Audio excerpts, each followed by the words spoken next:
Hi, this is Eric from longboxreview.com. Welcome to the show and welcome to another previews episode. This is October's previews that I'll be going over.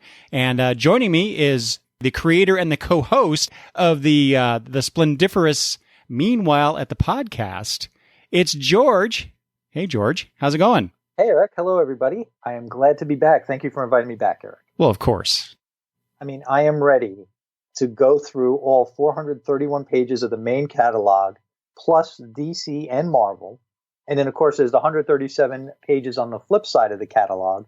So, oh, man, this is going to be a great night. In fact, I am already setting aside my $93,661.51 for all 3,198 items in the catalog.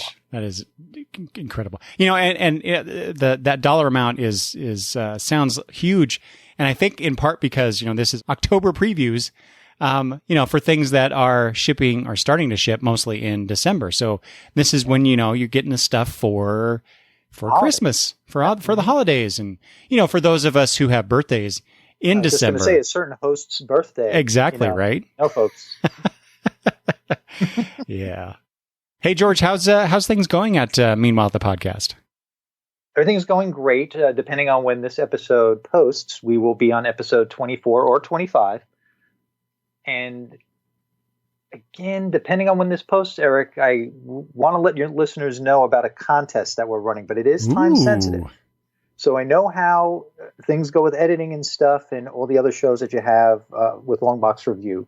But if for some reason this episode does not post in time, don't worry, folks. We are going to have a second contest very soon. So let me tell you about this contest here, just in case.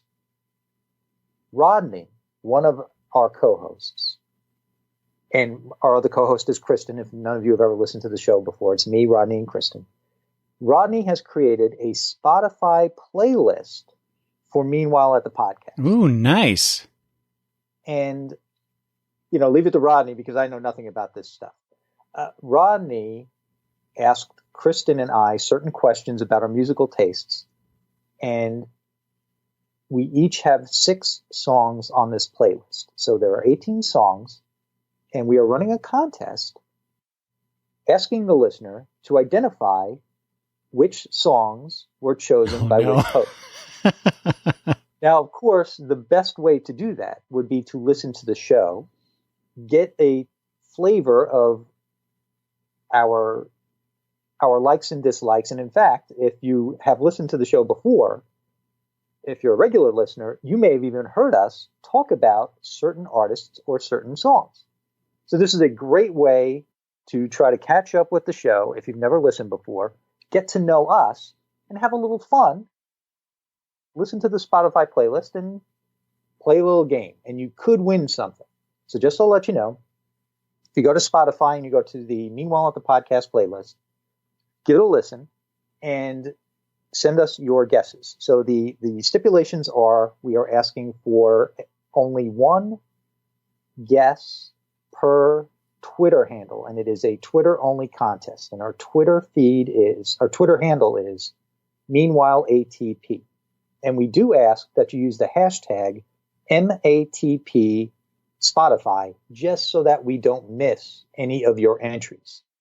And what's up for grabs? Why, I'm glad you asked, Eric. Here's what's up for grabs. George, what's up for grabs? You know, we really should have a script here, shouldn't we?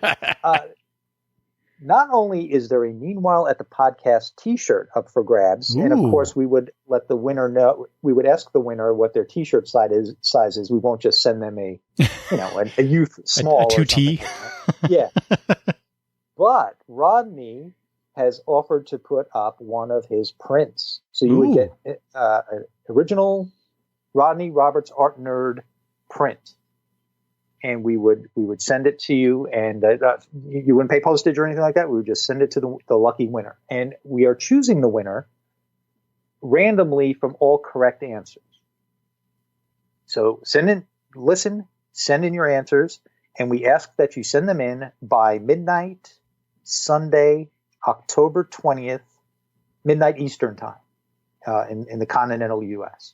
So if for some reason this episode does not post prior to the 20th of October, don't worry.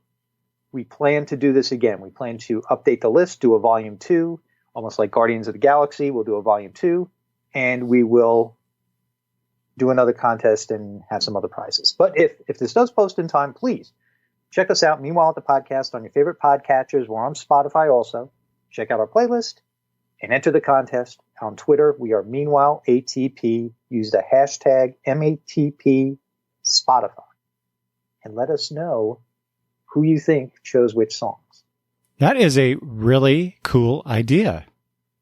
You know, when you listen to the episode 24, it may not sound like it, but the contest came up organically on the show.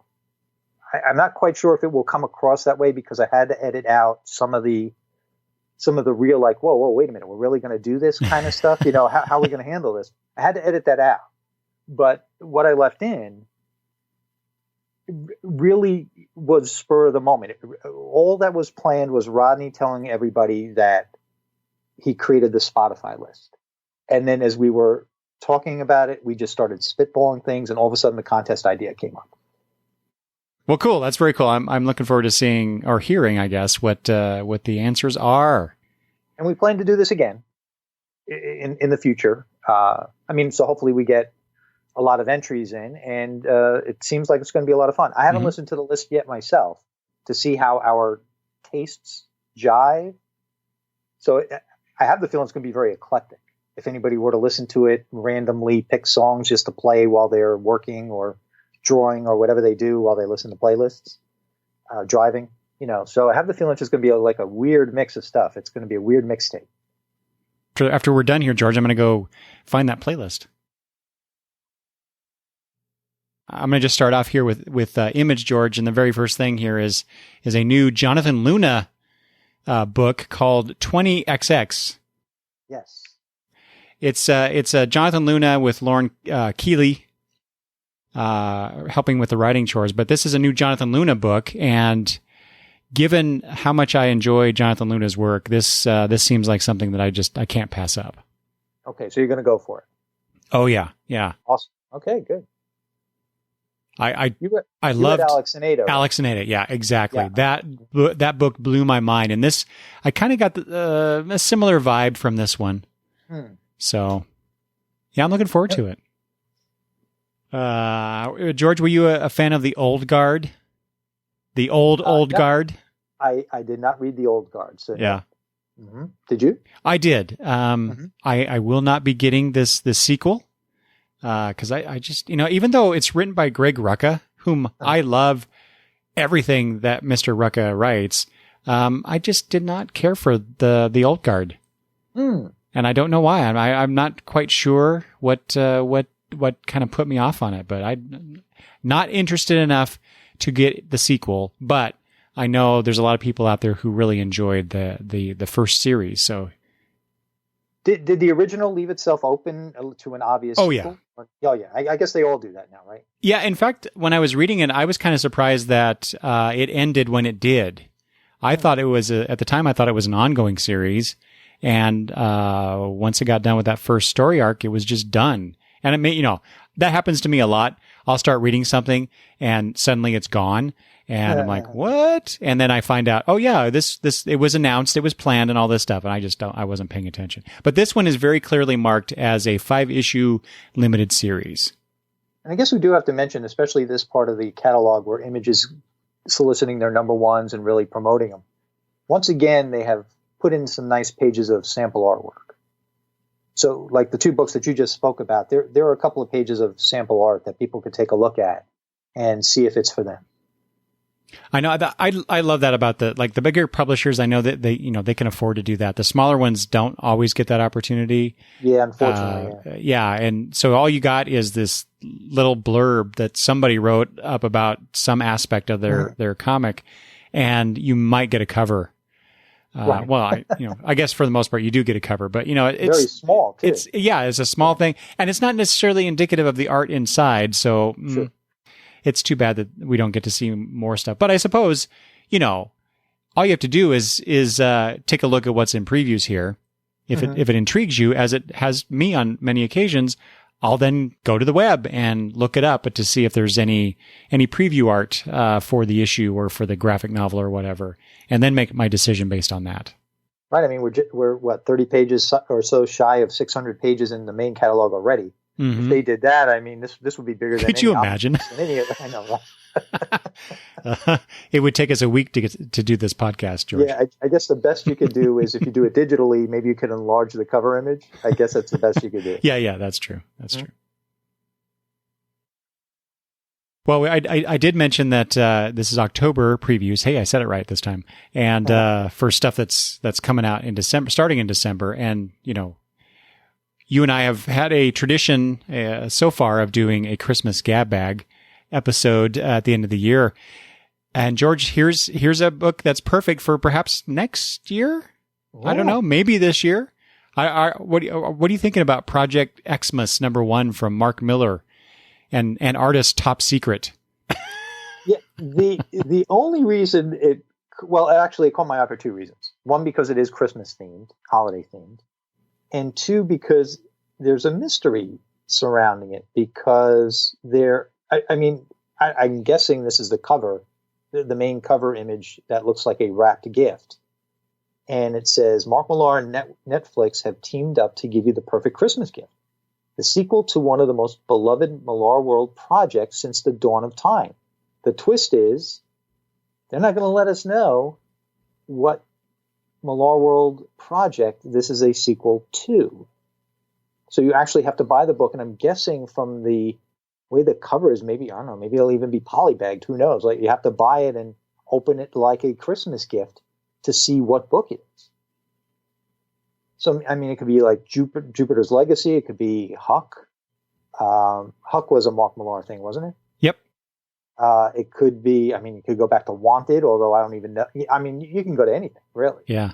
Well, it's interesting. Well, first of all, it's an early Christmas gift because it says here you can open the delivery boxes on December 18th. Mm-hmm. But right above that blurb, George, it says, when they give you kind of like the few word description, the type of story this is or type of comic this is, it says retelling / mythology, literary. So you think there's a clue there. Now, I'm not well versed in the Millar world. I'm not either. That doesn't mean anything to me. Yeah.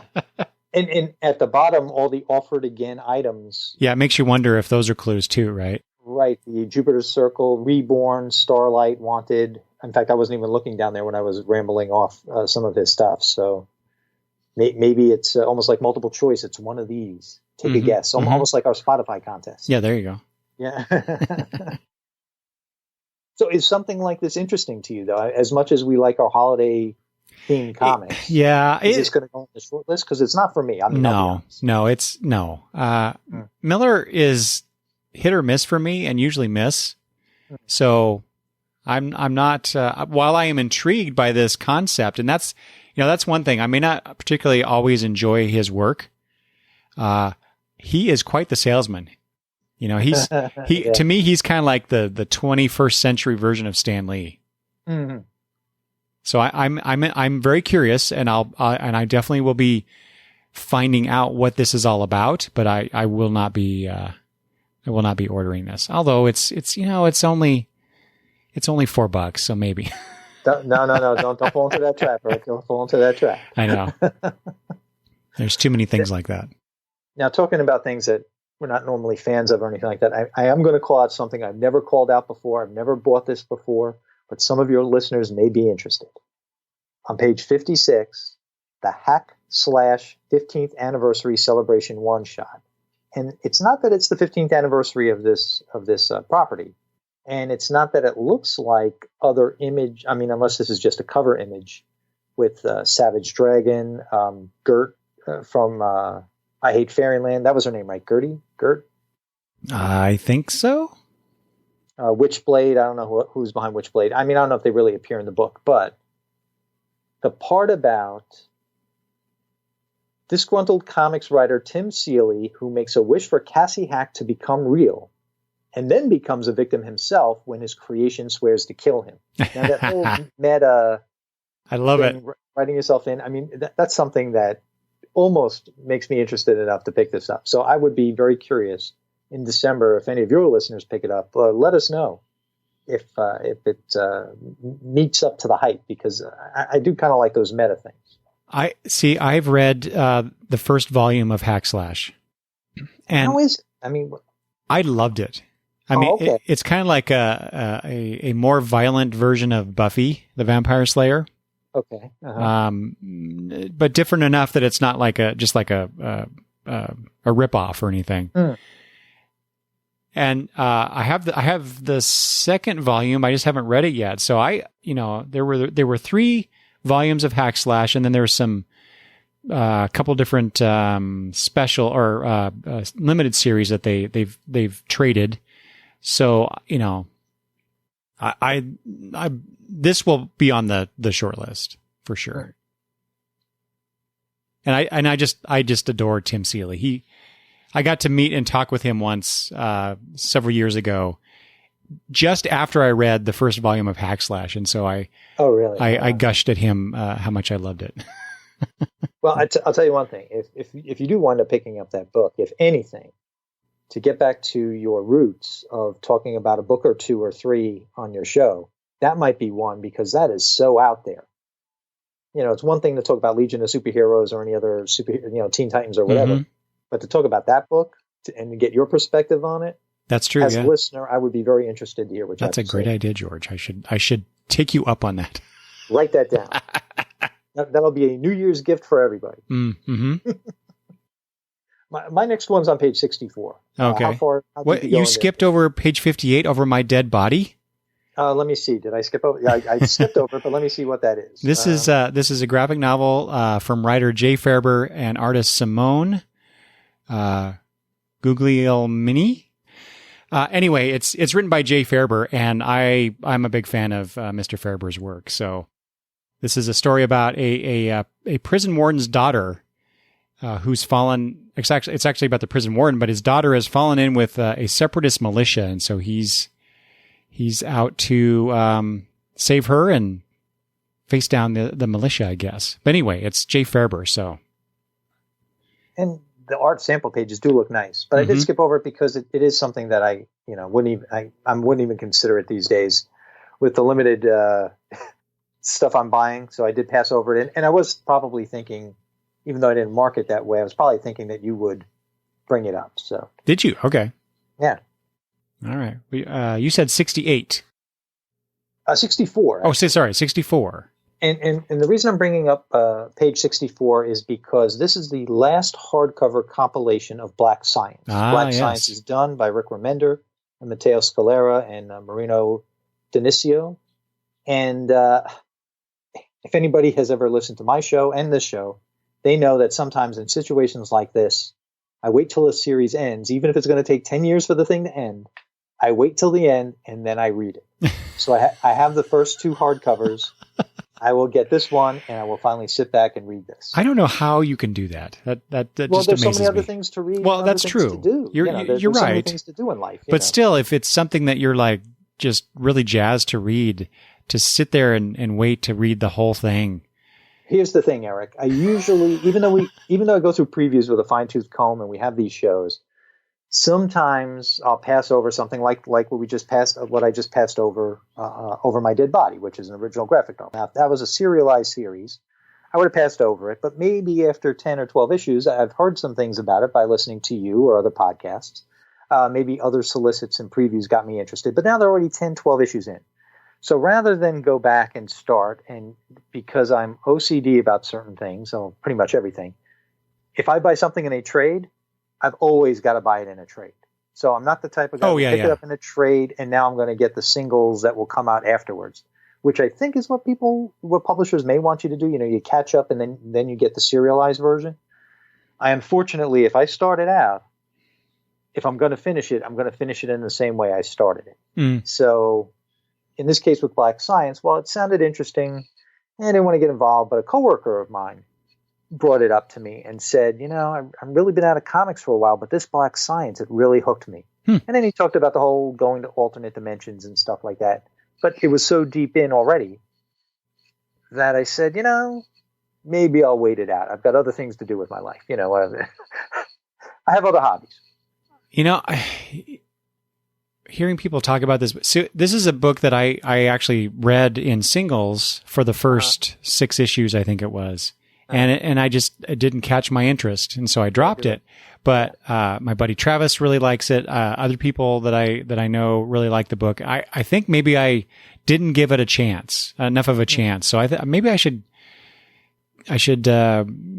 follow suit, George, and maybe, get these collections and try it again. Now, I will let everybody know about the backfiring of this. I mean, not only, like you just said, Eric, you miss out on years and years of great cliffhangers, being able to talk about certain things with people, like Saga is one of those things. I did the same thing with Wayward, written by Jim Zub. Now, I have it all. I just haven't read it. So that's the other thing, making the time to sit down and read it and go through it. And I'm kind of hoping for the bad winter that the Farmer's Almanac has promised us, so I can sit back while it's a little snowy outside and read Black Science. Well, actually, that Black Science won't come out, I think, till after December, but I've got Wayward ready to go. George, you ever think maybe, just maybe, not podcasting as much and maybe reading more? No, Eric, you have got no. How dare you? How dare you? All right, what else do you got? Well, I mean, if you want to talk meta, there's something on page 82. So if you have anything prior to that. Okay. Had we recorded last month, I probably would have brought up Olympia #1. So Olympia #2. Now, this is basically it looks like a Thor-like character coming to life with one of his readers. And I guess the character is called the Olympian.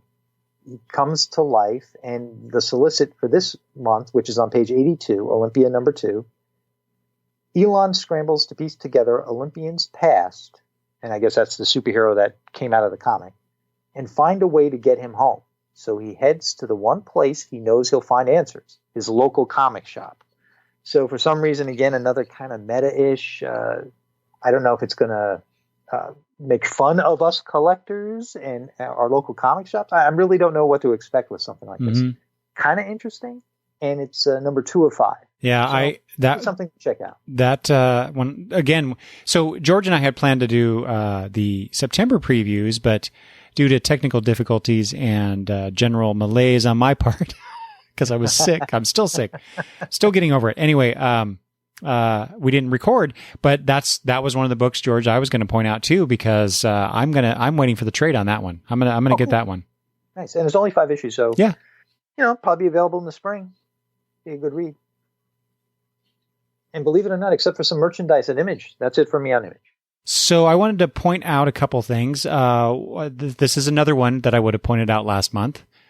Had we talked, and this is Undiscovered Country by Scott Snyder, Charles Soule, Giuseppe Camuncoli, Danielle Orlandini, and Matt Wilson. That's a lot of people involved. Anyway, this is basically the United States goes silent, goes dark, and for a number of years, and then people start to go into the U.S. to figure out what happened here, what's been happening in all the intervening years that the U.S. was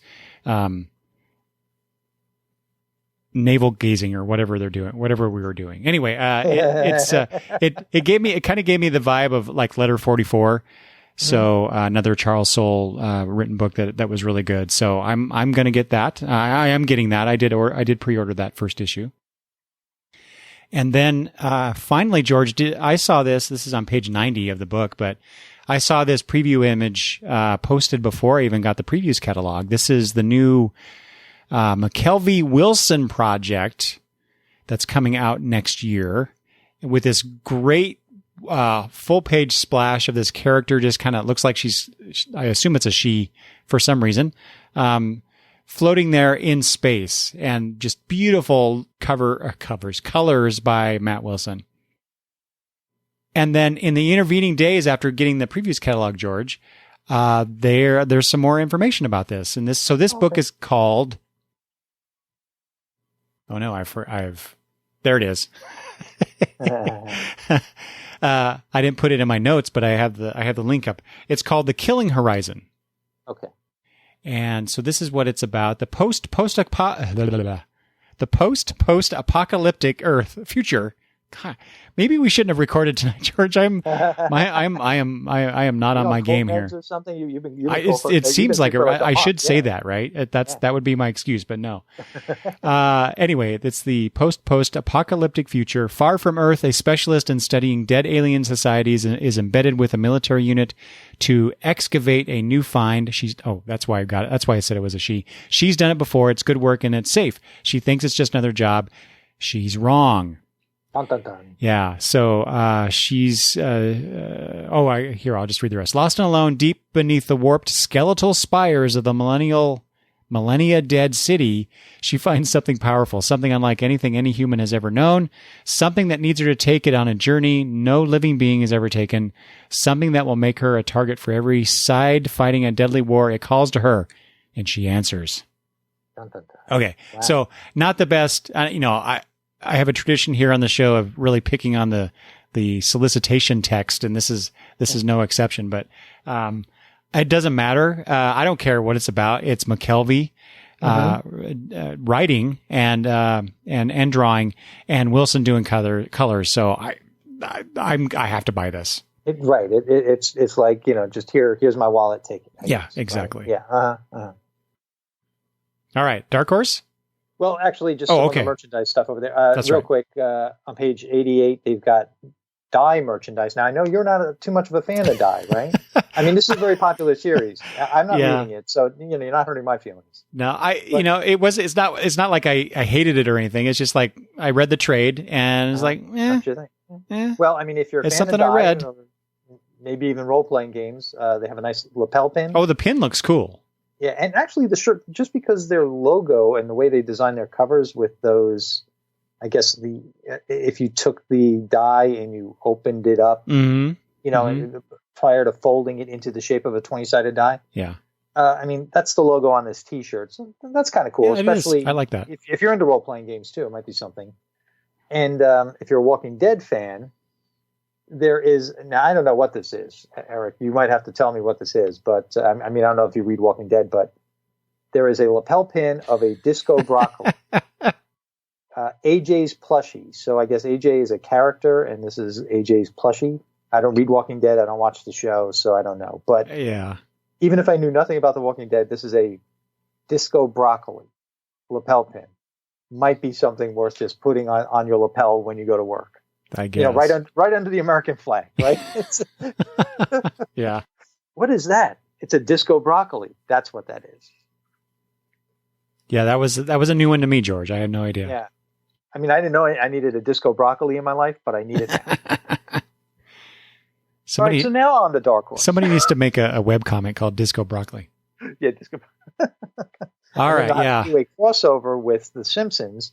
Disco broccoli meets disco stew. There you go. Yep.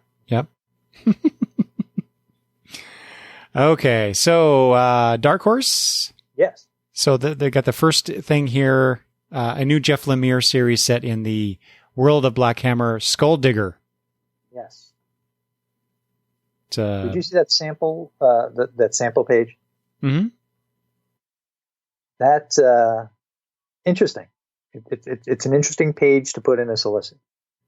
It's really you look at it. The art's nice, but it's very intriguing what pages that they chose as far as the writing is concerned. Especially that second page with the I'll say the aftermath. Yeah, I don't want to give it away. I want people that. Well, actually, I don't want to give away something that was given away in previews, right? Yeah. I mean, is that silly? Maybe I should give it away. I don't know. But I guess I guess if you say Skulldigger is I don't know. Is he more supposed to be Batman or the Punisher? I don't know. It seems to me like it's more like the Punisher, but I mean, he even has a skull mask, so. Yeah, so the Punisher, but with a Robin, maybe.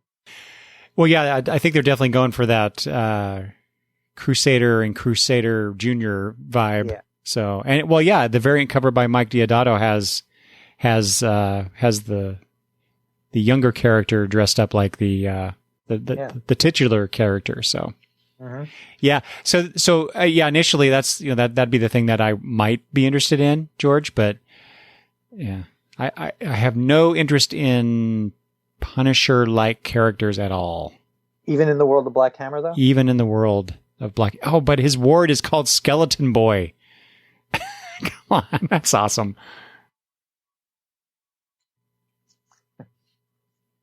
And it's interesting, on the next page, they have another continuation of an existing series, and this is Tales from Harrow County, Death Squire 1 of 4. Harrow County is a series by Colin Bunn, and who's the artist on that? Naomi Franquez? Anyway, Harrow County is something that I have the first volume, the first trade. Haven't read it yet, but I've heard it's pretty good. So you think you might go for this, having unread? No, having not read the first one. No. But boy, that one splash image there of the forested area, that's beautiful. It's very popular. I mean, I hear people talking about it all the time, but it is a horror book, right? Mm-hmm. Southern Gothic horror series. Right. So I think that people like horror comics really like this series. Yeah, it when I see things like this, it just reminds me, oh yeah, I have that trade I haven't read yet. I should go read it.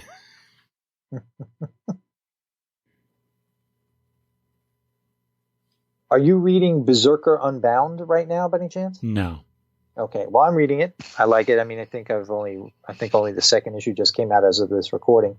The hardcover compilation of the 4-part miniseries is solicited on page 102. So if you were waiting for that and you'd like to have nice hardcovers on your shelf, this may be the time to check out Berserker Unbound by, again, Jeff Lemire, with art by Mike Deodato and Frank Martin. Oh, well, Frank Martin did one of the covers. So, or is he the colorist?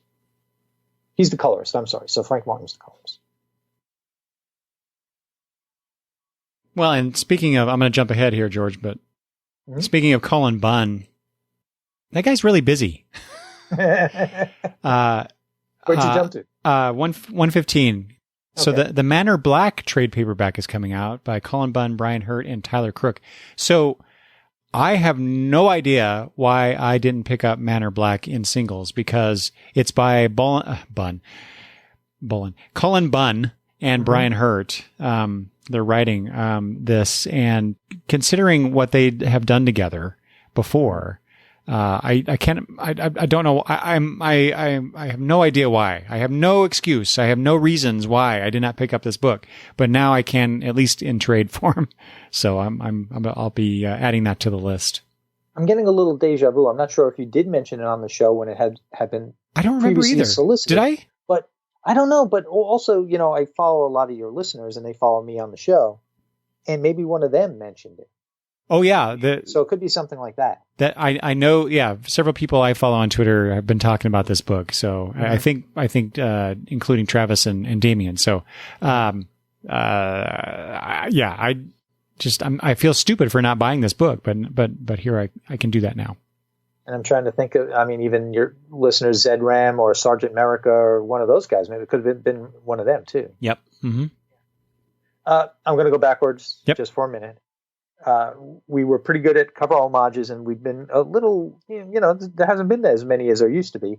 But while this isn't a cover homage to a classic comic book cover, I have to call out on page 103, The Mask, I Pledge Allegiance to the Mask, number 3 of 4, is a take on the Iwo Jima Memorial here in the D.C. area. So the Marines lifting the American flag in Iwo Jima. So calling that one out.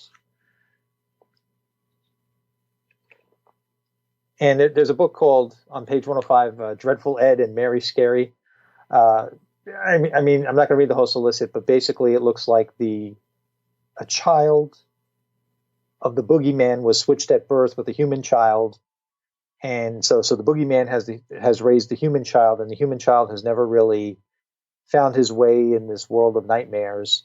Meanwhile, the boogeyman's real daughter is out there in the real world, probably causing all sorts of havoc. And the boogeyman sends his son, what he thinks is his biological son, to the real world to try and teach him about the ways of being a boogeyman. And he meets Mary Scary, and I guess hilarity ensues. I think this might be all ages. I'm not sure, but it's by Andrew Cosby, and Troy Nixie with David Stewart on colors. Kind of reminds me of a twist on the Neil Gaiman Terry Pratchett novel Good Omens. Yeah. Great. I never read the book, but that miniseries was awesome. Oh yeah. If anybody hasn't watched it, I think you should give it a try. Yeah. And the book was better, but that's usually the case. Another thing to add to the list. That's why I haven't read Black Science or Saga yet. Anyway, back on page 115, next to Manor Black, there is another one of those EC hardcover compilations. I think the last time we got together, so that would have been the August previews, they had a Modern Love compilation. Oh, that's right. Yeah. Issues 1 through 8, and apparently there were only 8 issues, so it was a complete omnibus. This one is called Psychoanalysis. Oh, that's got to be good. All 4 issues, the complete psychoanalysis book. And I got to admit, man, if it wasn't for the price, I'm interested. It's $39.99. I know, right? I mean, when you think about it, if you ever actually found this out in the wild, like any of these issues, it would probably cost you over $10 anyway. But also, if you found them in the wild, you probably wouldn't be inclined to buy them because you were probably there for the dollar bin anyway. I'll admit, I don't think I've ever seen an issue of Psychoanalysis. I've never heard of it. Yeah, but I mean, it's great when they pull these obscure titles out and they put them in hardcovers and let people just have fun with them, Well, and you say 4 issues and $40, but it's 176 pages for this. So it's not like today's standard comic, 20-page comic, right? So it's not like you're just getting 80 pages of comic. You're getting 176 pages for that price. So really 40 pages per, maybe there's a foreword in there, maybe an afterword or something. So if each book was about 36, 40 pages, yeah, you're getting your money's worth. Yeah. Sure. Yeah. You got your money's worth back when they were first published. That's for sure. Oh, you're not kidding me. Yeah. I remember when I just dropped a thin quarter on the table and got change back and had 2 comics in my hand. Anyway,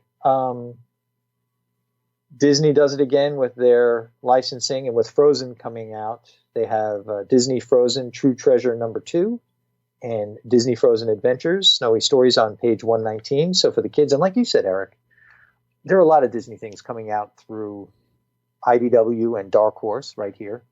So it's the holidays. If you go to your local comic shop, I mean, this is a perfect opportunity to pick up some stuff for kids and get them reading. Mm-hmm. Especially with Frozen coming out this holiday season. That's right. Next month at the time of this recording. Yeah, can you believe it? I'm looking forward to it. We really do have to start figuring out whether or not we're doing our Christmas gab bag. I have my books ready.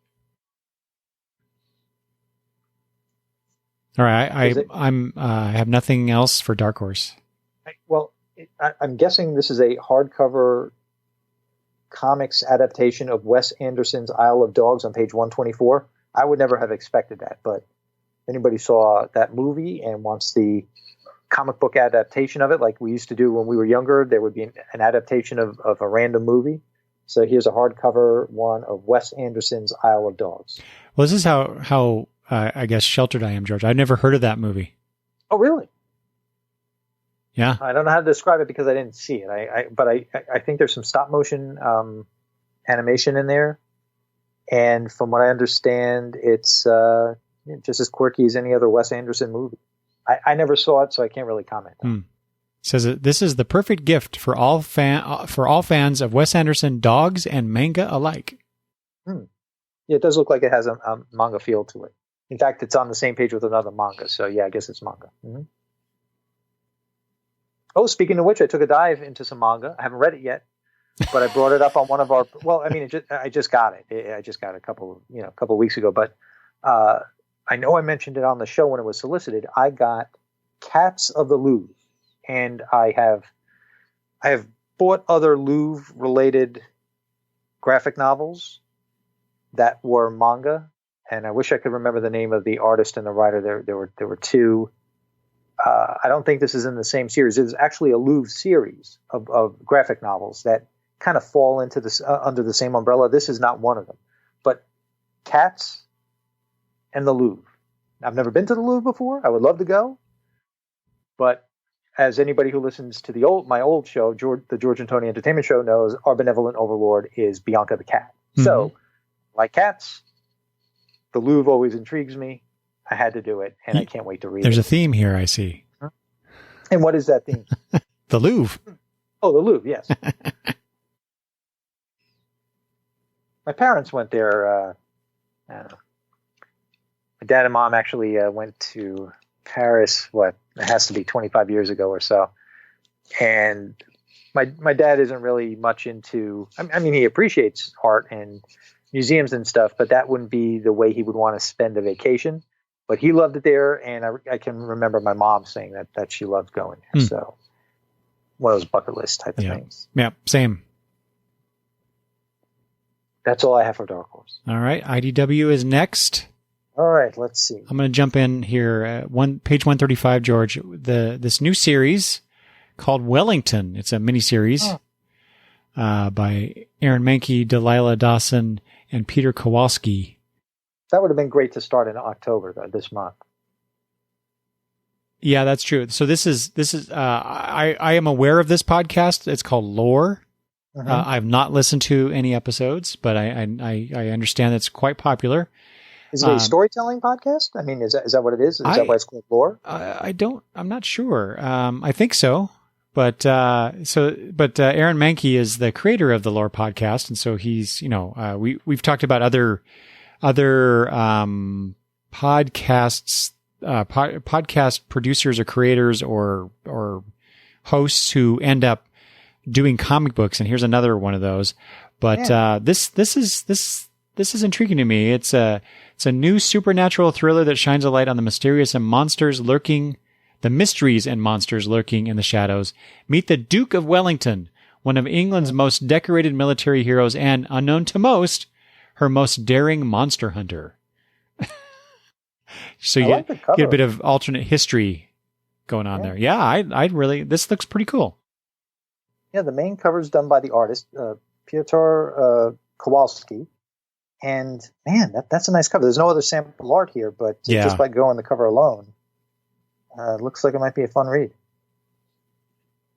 And I don't know, I'm unaware of the Lore podcast. The only storytelling podcast I listen to is the Mythical podcast, where the host, the narrator, tells fairy tales. So that's why I was wondering if maybe Lore does something similar, maybe with mythology or something. If I get this book, I'll have to check it out. Next to that, or a couple pages later, if we had done last month's previews, I would have pointed this out. Teenage Mutant Ninja Turtles. This is issue number 101, but last month was issue 100, and Matt, whom I have spoken to on a few occasions, who's also on the Never Stay Dead podcast and his own YouTube channel stuff that he does. He's a huge fan of the Turtles. Oh yeah, and the Turtles are something that I just never really got into. Comic or otherwise. He's one of the only people I know, and when I say I know, I don't know Matt, but I listen to his show.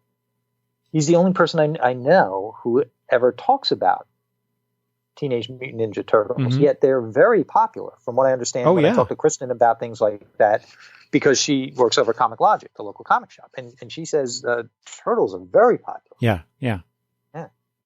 So it's kind of it's a milestone. The Turtles here at IDW reaching 101 issues. So that's kind of cool. I'm surprised you didn't at least mention, for your listeners' sake, Dying is Easy, the marquee comic for IDW this month. I thought about it, but I thought you might do so. Okay, see, this is where the yin and yang goes. Okay. Well, it's written by Joe Hill, and the artist is Martin Simmons, who was the artist and co-creator of Punk's Not Dead, which was an IDW title that I loved. But the thing about this is it's about a stand-up comic who's kind of like a sleazy stand-up comic. He has a reputation of stealing people's jokes, and it looks like he has fallen on the wrong side of somebody who wants to put out a hit on him. So it's called Dying is Easy, based on the whole concept of comedy is hard, dying is easy. And if you're a Joe Hill fan, maybe this might be something interesting to read, especially since I don't think it's necessarily horror or supernatural. I just think it's a crime. I mean, I don't know how to put it, but it looks like it's just a straightforward story with no supernatural elements tied to it. Mm-hmm. Might be just a crime comic. Yeah, that's what it seems anyway. Yeah. It says, a fair play mystery for astute readers to help solve, if only life were actually fair, whatever that means. Yeah, right. All right, let's see what else do we have here. Well, I mean, I'm going to keep calling this one out just because it's a 3-issue miniseries. I mentioned number 1. I would have mentioned number 2 last month. Rom is back. Rom Diarates, number 3 of 3. I liked what they did with Rom, except when they tied him into the whole Hasbro verse thing that they were trying to do at IDW. Kind of took me out of it, but this Chris Rael is writing this, and it's with Luca Pizzari, Guy Dorian Sr., and Sal Buscema. And I think the Sal Buscema part is a backup story. So just to see him back on Rom is kind of awesome. Yeah. I would be interested in seeing that, for sure, that part of it. And there's a Transformers Ghostbusters crossover. That's all I have to say about that. And of course, it comes out in February, which doesn't help anybody if they wanted to get this for somebody for Christmas. Yeah.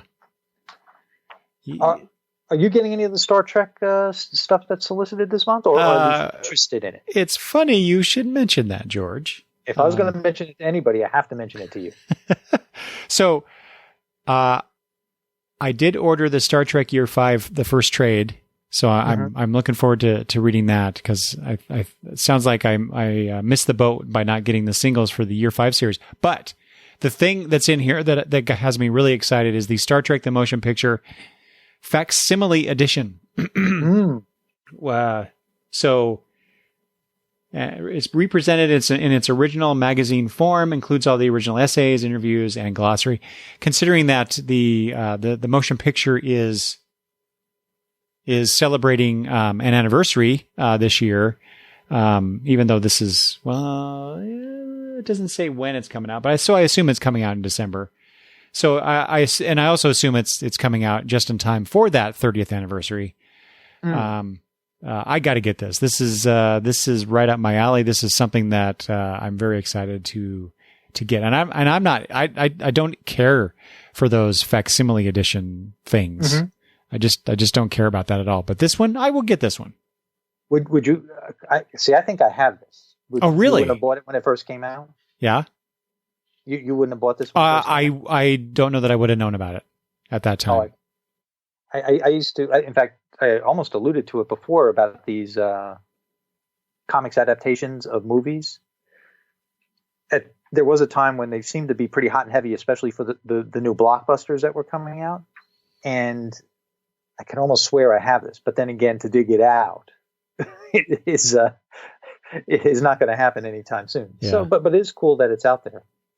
I do like the Year 5, number 9 cover that's solicited underneath it, just because it looks like a movie poster, called Chekhov's Phaser. Mm-hmm. So,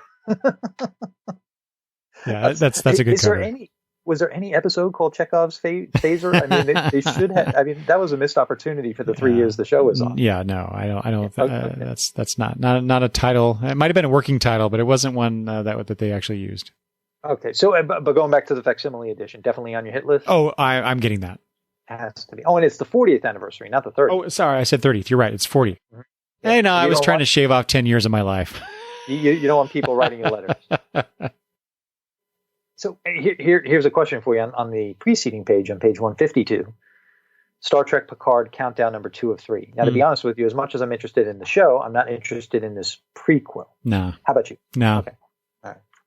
If I hear it's really good, I'll get the trade.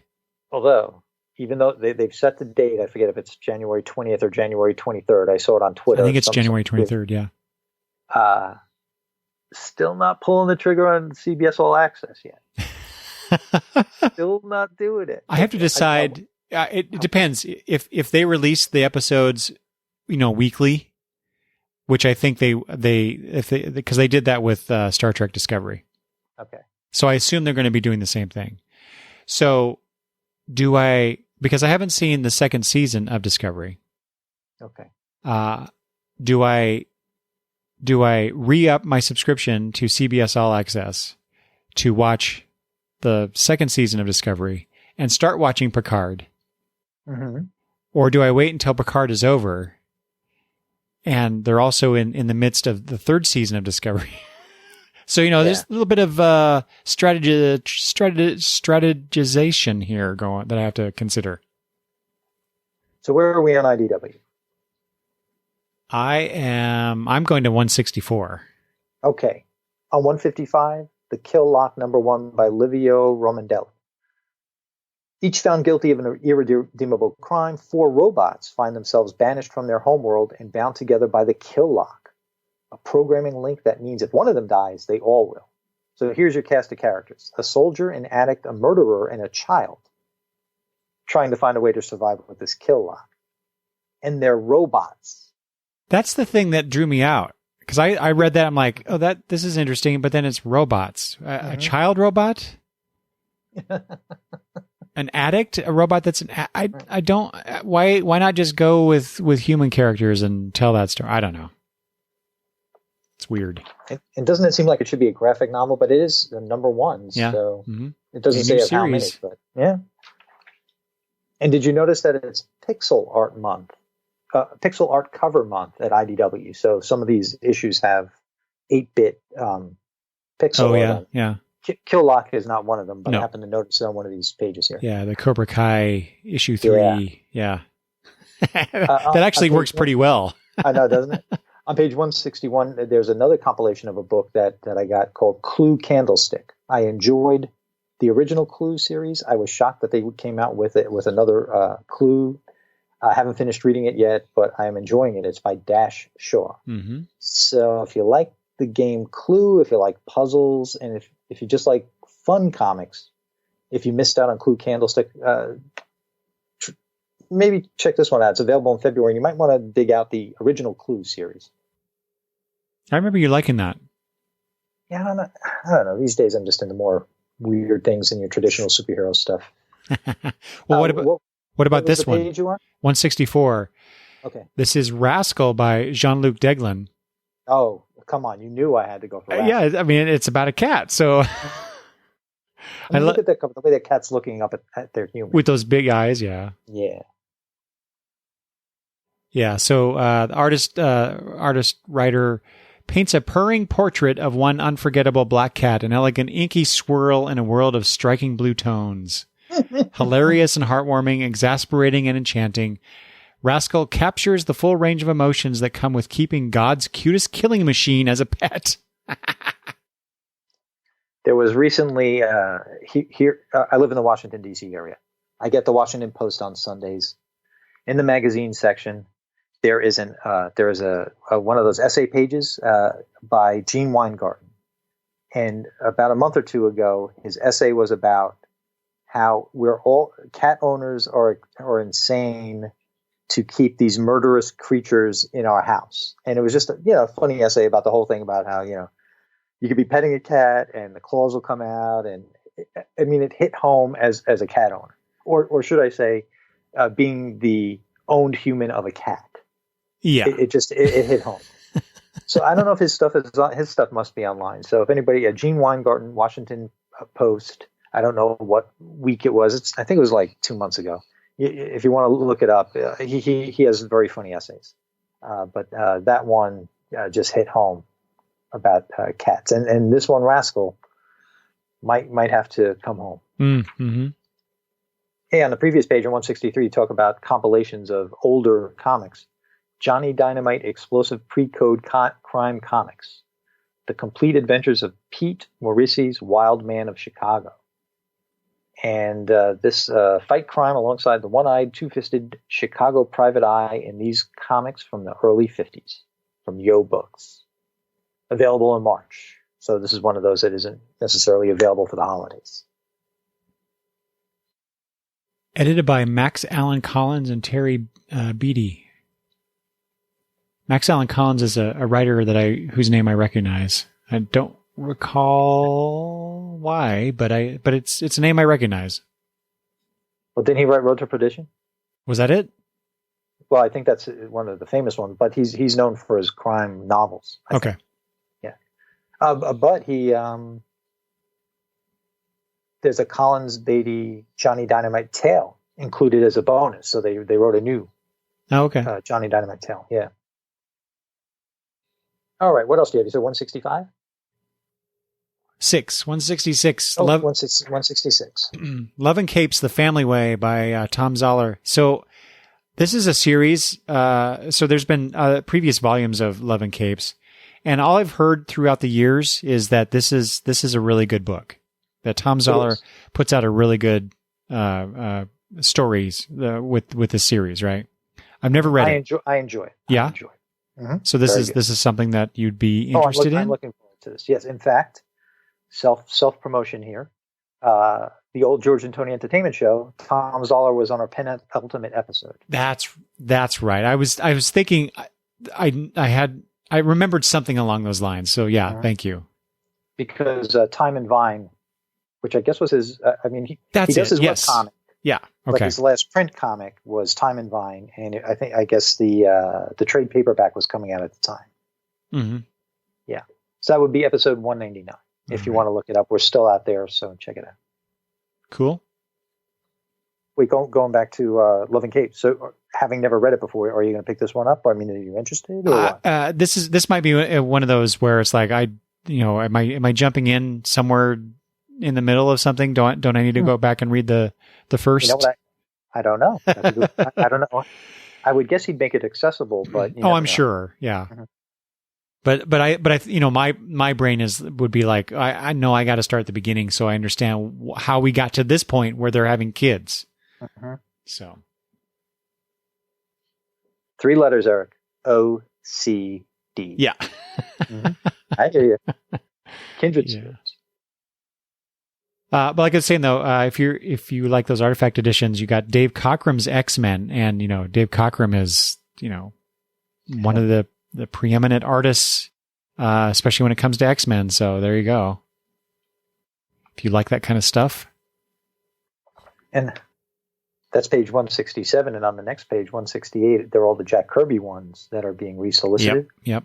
So I know your buddy Damien, Sleepy Reader 666, he's a big Jack Kirby fan, right? Mm-hmm. So he may be ripping out page 168, trying to figure out what the wallet will allow. Yeah, right. Yeah, notice they don't give you the prices for those. Yeah. That's interesting. Why would they not? I mean, aren't they traditionally like $125 or Well, so? yeah, the Cockrum one is listed as $125. So I assume it's the same for these, but it's just odd that they don't include the price here. Back when they first started doing this and it was please inquire like it is on these Jack Kirby ones. I mean, I had no idea what to figure, but I figured with please inquire, it had to be in 3 digits. Yeah. And sure enough, we were all right? Whether it's 2 or 3 digits or whatever, it's too much. Mm-hmm. That's what that PI code stands for me. Too much. Yeah, it should just be TM. Although we can confuse it with trademark, I guess. Okay. Anything else? Or are we going to go to Dynamite next? Yeah, let's go to Dynamite. I don't have a poem this month. I'm sorry, everybody. There's no poem. Well, it's forgivable because it might have just been overpowered, George, by the fact that it's Vampirella's 50th anniversary, and there's a lot of Vampirella stuff, and that's all I'll say about it. I think didn't I have a Vampirella themed poem the last time we? I think you did, yeah. So you know what? We still have to recover from that one before I can come up with another one. So maybe next month. I for some reason, I think I said the last time we talked about this. I've only read one Vampirella comic ever, but I can't get over the fact that it's her 50th anniversary, and I'm also that age. So make of that what you will, but yeah. Oh God. It means something. It means something. I just don't know what. Mm-hmm. Now, one of their spotlight items is the. Now, I never know how to pronounce this properly. Is it Deja Thoris? Mm-hmm. That's how I say it anyway. And the reason I bring it up is not because of all the sexy covers that they have here, and not because I've ever read any Warlord of Mars books, but from Dan Abnett and Vasco Georgiev, this seems like a timely tale. She is a scientist, among other things, and she is determined to figure out her world is freezing, and well, you know what? Instead of me trying to paraphrase, let me just read it. She's a determined scientist dedicated to discovering why her world is freezing and which political factions know the secret of this global catastrophe. So, I mean, you can't get more timely than that. Yeah. And a bit of a different take on the character in previous offerings, as far as I know. Not that I've read any of those, but I don't recall them focusing on her, the science, the scientist part of her character. Yeah. And I will say the Adam Hughes wraparound cover, you mentioned the sexy cover thing, but that aside, what he did with the light from the fires and the gold that she's wearing, that's just beautiful looking artwork. Well, his coloring is amazing on his artwork. Yeah, he's an amazing artist. And I see that there's a risque variant also. Jesus. What? I don't understand. Okay, I don't want to get in that soapbox. Okay. That's another show. Why do they need all that crap to sell comics? Anyway, just tell make a good comic. All right. Anyway, 186. I want to jump to this a new James Bond with a new creative team. So I'm reading the James Bond 007 book right now, which is coming to an end. Written by Greg Pak with a couple different main artists that they've had. But this is now going to be written by Vida Ayala and Danny Lohr with artist Eric Gapster. And what we're seeing here on page 186 is a Jim Chung cover. But I have been loving Greg Pak's written James Bond 007 book. It's retelling, or I guess I should say reimagining, the whole Goldfinger story over the course of 12 issues. Nice. And with Odd Job it's been great. So I don't know if people are interested in a James Bond comic, here's a perfect opportunity to jump on to something new. It's weird, man. Especially with the James Bond books, you can understand why each story has its own number one, and when the story's over, it ends, and then they start another one, because there really is no connective tissue, or at least there shouldn't be. It's like the movies. You should just be able to jump into one, jump out, and whatever. Yeah. That's a good point. I hadn't really thought of it that way. But and I can understand why they're doing that, especially in today's day and age with the way everything's renumbered and rebooted, whatever. But I tell you one thing, that actually turns me off.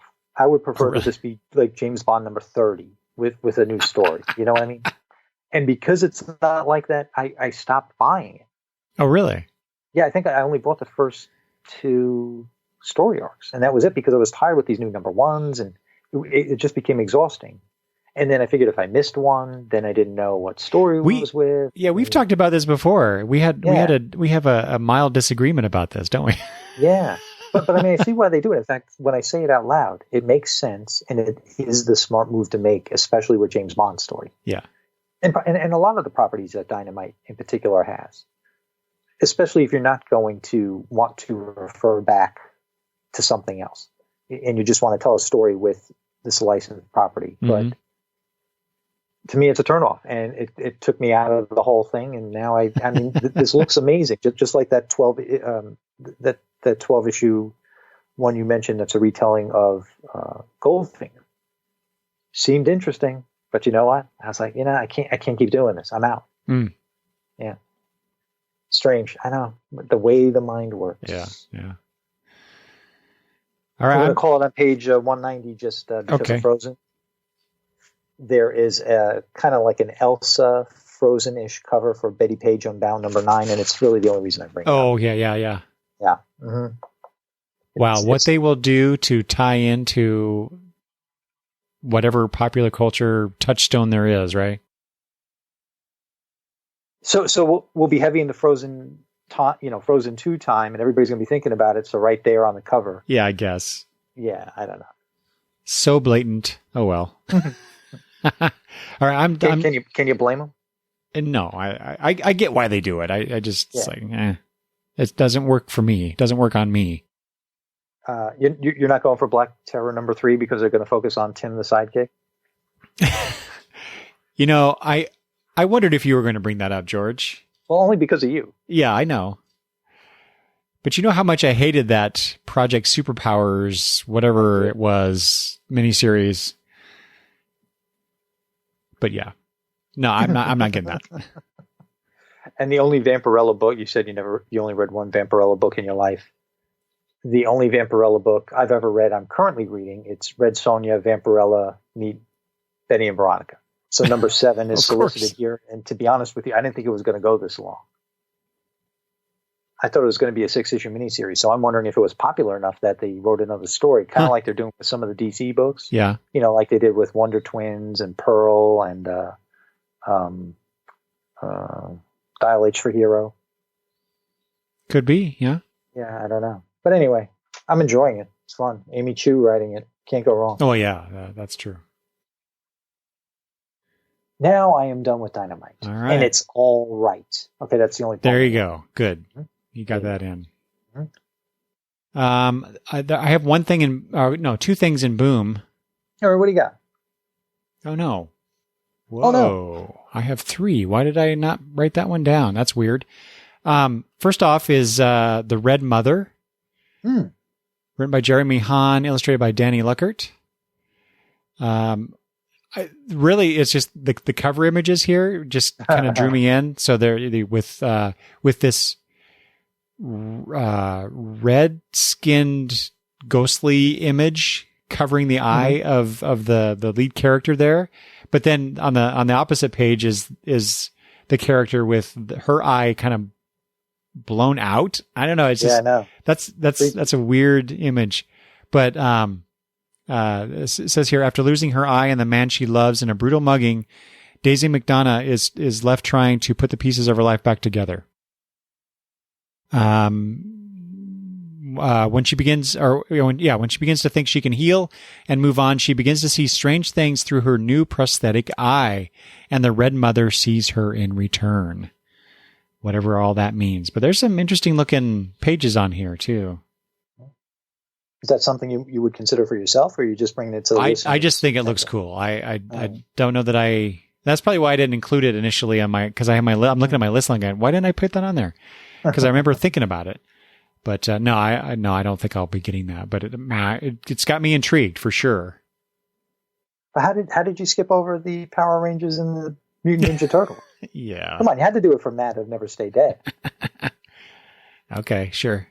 All right, another crossover, Mighty Morphin Power Rangers meet the Teenage Mutant Ninja Turtles, #1 of 5. 2 properties that I never got into. I don't know why I would skip that, George. Yeah, but page 212, hey, art by Dan Mora. Oh, no, yeah, the covers are by Dan Mora. Oh, okay, because that's nice enough in itself right there. Yeah. It's written by Ryan, I don't know if it's Perot or Parrott, and it's illustrated by Simone DeMeo. Matt, you know that you got to pre-order this. We're talking to you. I'm gonna ask him now. I'm gonna text him after this. Are you interested at all in this original graphic novel, Big Black Stand at Attica? I did have it marked. I thought you might. I'm not quite sure if I'm going to get it though, but it is interesting, especially since it's in Frank Big Black Smith's own words. It's his autobiography, although he's deceased. I guess he shared the information with the author, the co-author, and they put it together as a graphic novel. Mm-hmm. Yeah, and I had, I knew something happened at Attica prison, but I had no idea what it was.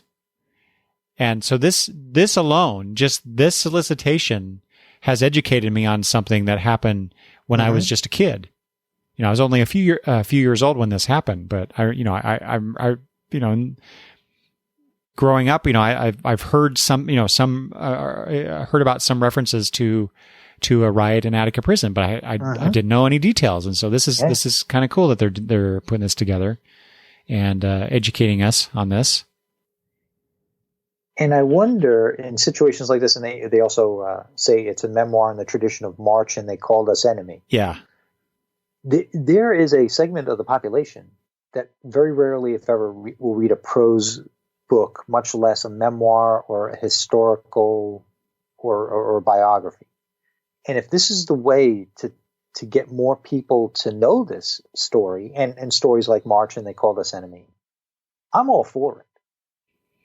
Oh yeah, me too. And I hope it does. I hope it does. Whether it's something like this could be in a course curriculum somewhere. You never know. So Big Black Stand at Attica, solicited on page 216. And I feel kind of bad to bring this up next to that, considering the weight of of Big Black, but it is next. But and it is Christmas, so there you go. But it's Klaus and the Life and Times of Joe Christmas by Grant Morrison and Dan Mora. So yes, this is an $8 56-page book special. It says number 1, but I don't know. This to me seems like a one shot, right? Yeah. Okay. And they resolicit past Klaus books on page 219 to get you all caught up. The original miniseries and books like this, where I think they're just one shots, annual one shots to keep you, to whet your appetite for the Klaus world. It's interesting because you can get the original series, How Santa Claus Began, in a softcover or hardcover edition, depending on your particular desires. Yeah. And again, perfect for the holidays. Yep. Comic fan on your list, if they don't have it already. It does say on that hardcover, I wanted to point this out in particular. It says in the text, it says collects issues 1 through 7 in a prestigious hardcover edition. And George, I have to wonder, what the hell is so prestigious about it? Come on. Again, it's just like who writes this? Why are they trying to sell it? Do that hard sell like that? Come on. Look, they gave it to a boom intern. They went to a thesaurus and they found the word prestigious. No, be careful, George. Okay. Let's not go there. Okay. All right. I think that's it. That's all I had for boom. All right. Well, on page 231, I'm a fan of Giant Days. Volume 11 just came out. This is another one of those books that kind of came in a little late to the party. Liked it enough, but I'm again with the OCD. However, I initially started a series. I've got to keep going with it that way. So I get it in trade. This is one of the only things I religiously get in trade, and it's ending soon. So I think this is the second to last, the penultimate trade of this. Oh, I was going to ask, is it the last one or is it the next to last one? I think it's the next to last, and if there's, maybe there'll be 2 more. I don't know what the last. I think it's going to end in the low 50s. So seeing the numbering here, it might make sense that they'd have maybe 13 or 14 volumes in the end. It ends with issue 55, so I think the next volume. More. Yeah, well, because it looks like they have 4 issues each. Yeah. So yeah, maybe 2 more volumes. Maybe end on volume 14. But anyway, if you're a fan, Giant Days, it's a fun book. Oh, and of course, this one comes out in February. So sorry, can't get it for my birthday.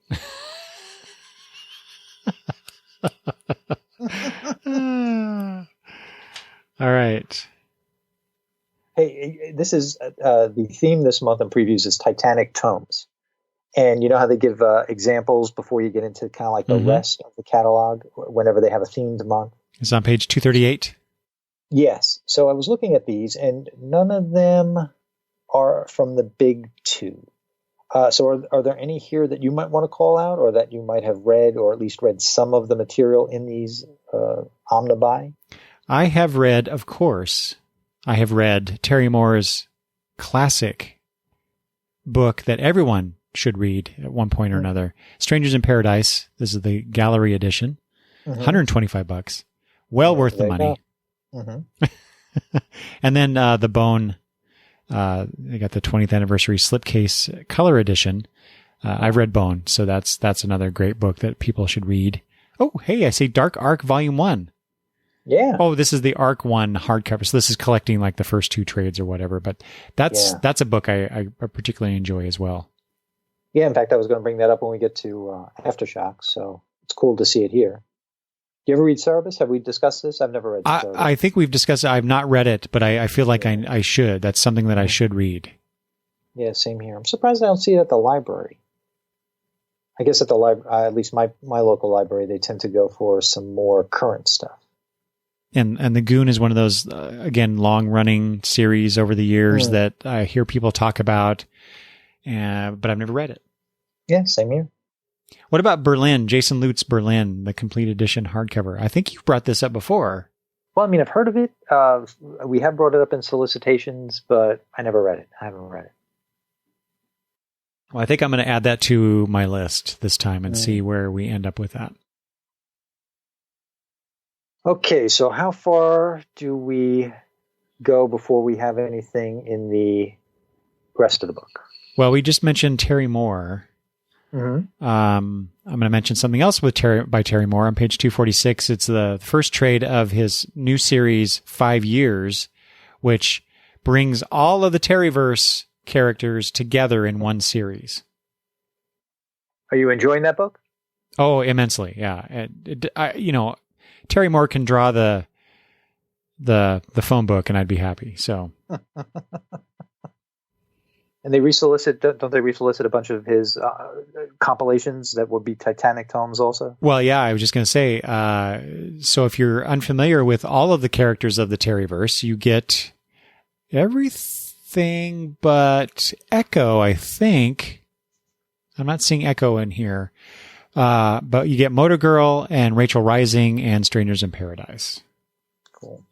But Echo is the other one that you should pick up too if you want to have the complete story. Now, prior to that, well, actually, I think I'm going more by their paid ads rather than their solicits. So, it still would be prior to that. From a company called Ablaze. I enjoyed Mirka Andolafo's Unnatural from Image Comics. It was a 12-issue series. And she has another one coming out under Ablaze Publishing called Unsacred. And it's the forbidden love affair between a devil character and an angel character. And it just looks like it could be a lot of fun. So number 2 is solicited in this month's previews. Yeah, that's another one of those, George, that I was going to bring up last month. I had the same thought. I mean, it just looks like a fun little. I mean, it says mature humor, sexy, fantasy. That's the buzzwords for it. But I don't know. I for some reason I always like that idea of an angel and a demon getting together and having adventures. If you pardon the euphemism. Well, Unnatural, I enjoyed it, and again, it was mature, but I fell in love with her artwork there, and I'm noticing that she's getting some variant covers here and there now. So she's, I don't know if that was her big break in the U.S., or, well, at least it put her on my radar to have Unnatural under Image. So I don't know if I was late to the party on that, or if Image was Unnatural being at Image was her way of breaking into the American market. Either way, I think she has. So this one should be a lot of fun. So it's on my radar. And again, with Ablaze, just to mention 2 other things. One, we love our cover homages here. and there's a cover homage of X-Men number 141 on Vampire State Building number 4. It's one of the 100 variant covers that they have.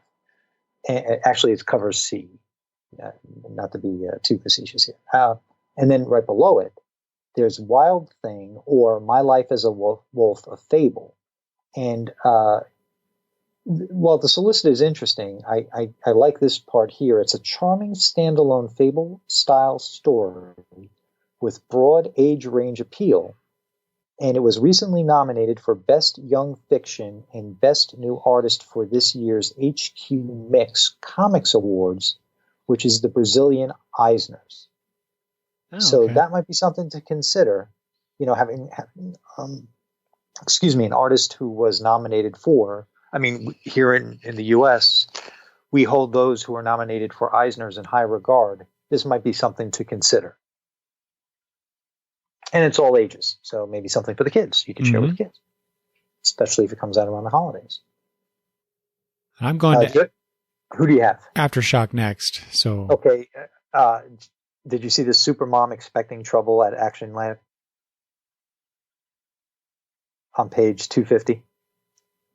It's the story of a pregnant superhero. So, and of course, the person she's fighting is the father of the child. So, hilarity must ensue. It's by Gordon McLean and Chow Oliveira. It's kind of interesting. Supermom. I like the logo too. It's hard to describe here in the audio medium, but you see the silhouette of a pregnant woman with a cape coming off of her, and in the cape it says Supermom. So I kind of like all that. So that's kind of interesting. And going to the chapel number 4, the final issue of David Pepos's kind of cross between Die Hard and I forgot how else he described it. Die Hard and a wedding. I forget. But anyway, I've enjoyed it. Just like Spencer and Locke, he wrote Spencer and Locke. Going to the chapel's been a lot of fun. I'm looking forward to issue number 4. Yeah, I like that Joanna the Mad cover they've got there. That's pretty cool. It's good stuff. All right, so you said Aftershock. Aftershock, yeah. Well, I mentioned Dark Arc. I already mentioned this in the Titanic tomes, but the Dark Arc 1 hardcover.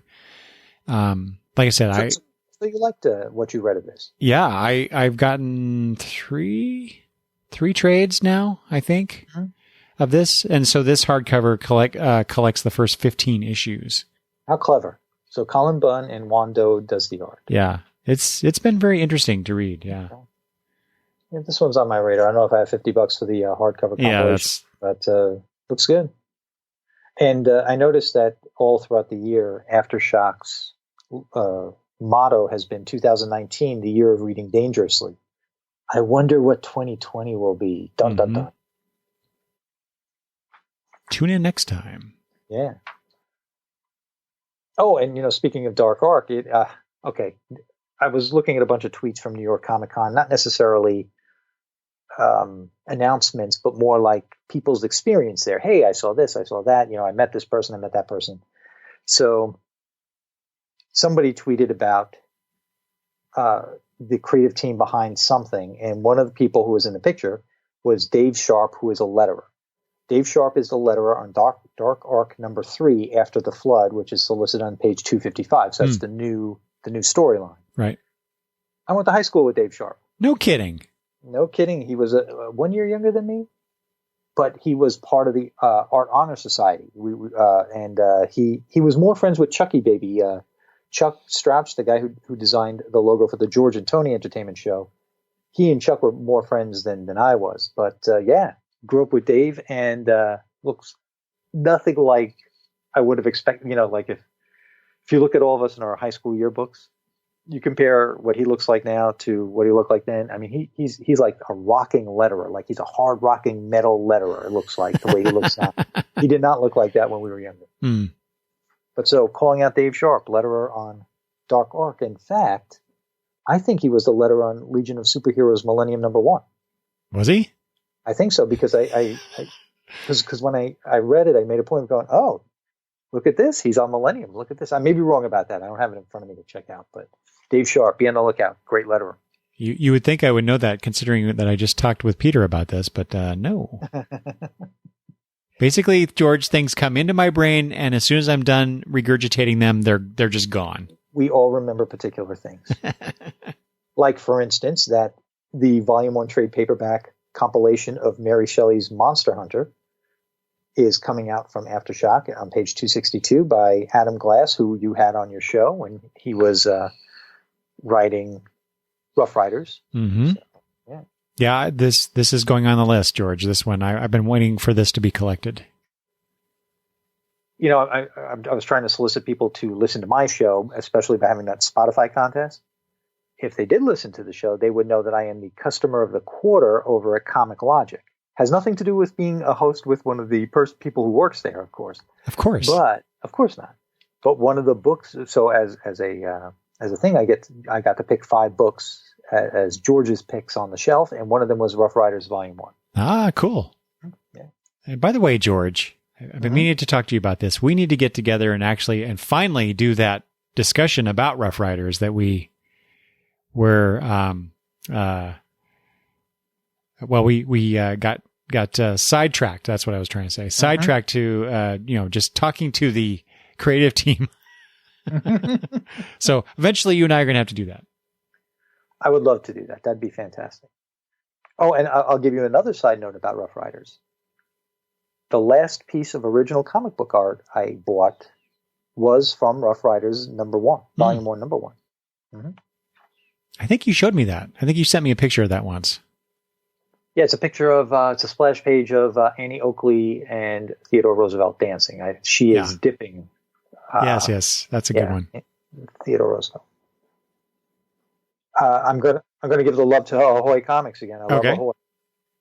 Everything from Ahoy. I'm not going to even go into detail about it, but I'm just saying, folks, the Dragonfly and Dragonfly Man number 2, and Edgar Allan Poe's Snifter of Terror Season 2, number 3. There are only 2 floppies being solicited by Ahoy Comics. Get them. Enough said. Yep, I'm getting the Dragonfly and Dragonfly Man series. That's kind of my thing now, George, is that I'll for these companies that we're talking about, Image aside, I'll get the miniseries, month to month. When it comes to the bigger companies, I'm waiting for trades from now on for those things. For the most part. I'm going to say it right here, right now. I don't know how long this will hold, but I have every Ahoy floppy that has come out. Really? I like every series that they have come out with. Wow. Yeah, I have enjoyed each one. There, you should go on Ahoy's customer of the month. Yeah, right. Exactly. Celebration page or whatever. I don't know. I know, right? All righty. My next thing is on page 292. So if you... Okay, there's just a crazy Christmas thing from American Mythology on page 268, Scary Christmas number 1. Christmas horror, not for me, but since you like to pull out holiday-themed things, I figured I should just do that. Yeah. And you said, now I forget which granddaughter likes comics more than the other. Which one? Madison. Of yours? Okay. Does she draw them? She doesn't draw comics per se, but she likes to draw. Because on page 272 from Anomaly Productions, there's Anomaly Productions presents How to Draw for Kids number 2, People and Creatures. When I was a kid, I would love to have had a book like this. I'm sure we had How to Draw Comics the Marvel way. Yeah. But I think something like this might have been more my speed at the time that book, How to Draw Comics the Marvel way actually came out. And so, it says here, a bi-monthly tutorial series with free app. Point your device's camera at the pages to unlock over 2 plus hours of video instruction. Nice. They don't need to say over 2 plus. They can just say over 2, but that's just the editor and me. Anyway, going forward, moving on. And then of course, Archie, a new Vampironica series, New Blood number 1. And I, even in my 50s, man, I can't pass up an Archie Christmas Spectacular. Oh, I was going to say, yeah. On page 279, and of course the digest. But, I have noticed this year, now they have the more mature, realistic Archie comics these days. They kind of did that reboot of Archie. Mm-hmm. I have noticed when they've gone back to the classic Archie that those issues are themed and they're $2.99, which I think is pretty good. Like they had a summer one, a back to school one. In fact, well, there isn't one this month. I guess the Christmas stocking one is the themed one this month. But they're $2.99, so they're like DC was doing, holding the line at $2.99. I like that they as cheap as they could go, so that maybe a kid could buy it. Well, and it's 24 pages for that $2.99. Yeah, so that's even better. Yeah, so that's a lot of fun. So what page are we up to? 292. Great. This is from Bedside Press. Mm-hmm. This is Science. Yes, the graphic novel by Ashley V. Robinson, Jason Inman, with artist Desiree Pittman and various others, it says.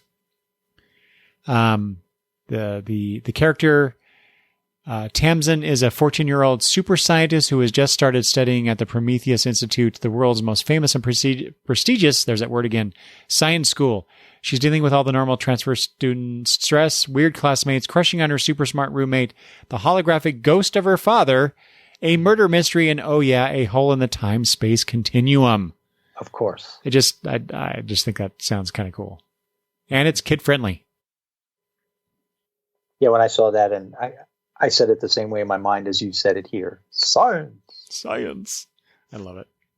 And then down below that, also from Bedside, I suppose, Enough Space for Everyone Else. It's a graphic novel by J.N. Monk, Lee Black, and various artists. And so it says here, while the sci-fi and space fiction genres, in theory, are about the infinite possibilities promised by outer space in the future, they have become dominated by the same imperialist tropes and narratives about the same types of characters. Enough Space for Everyone Else aims to reclaim those genres and the notion of infinite possibility, both in what kinds of stories and whose stories can be told in these genres. So, George, wake up. Mm-hmm. I know you were about to start snoring there based on that solicitation, but no, not but at it all. does. It does sound a bit enticing to me. Yeah, I'm always looking for some good science fiction in comics, and though I'm not sold by the solicitation text, I do understand what they're getting at.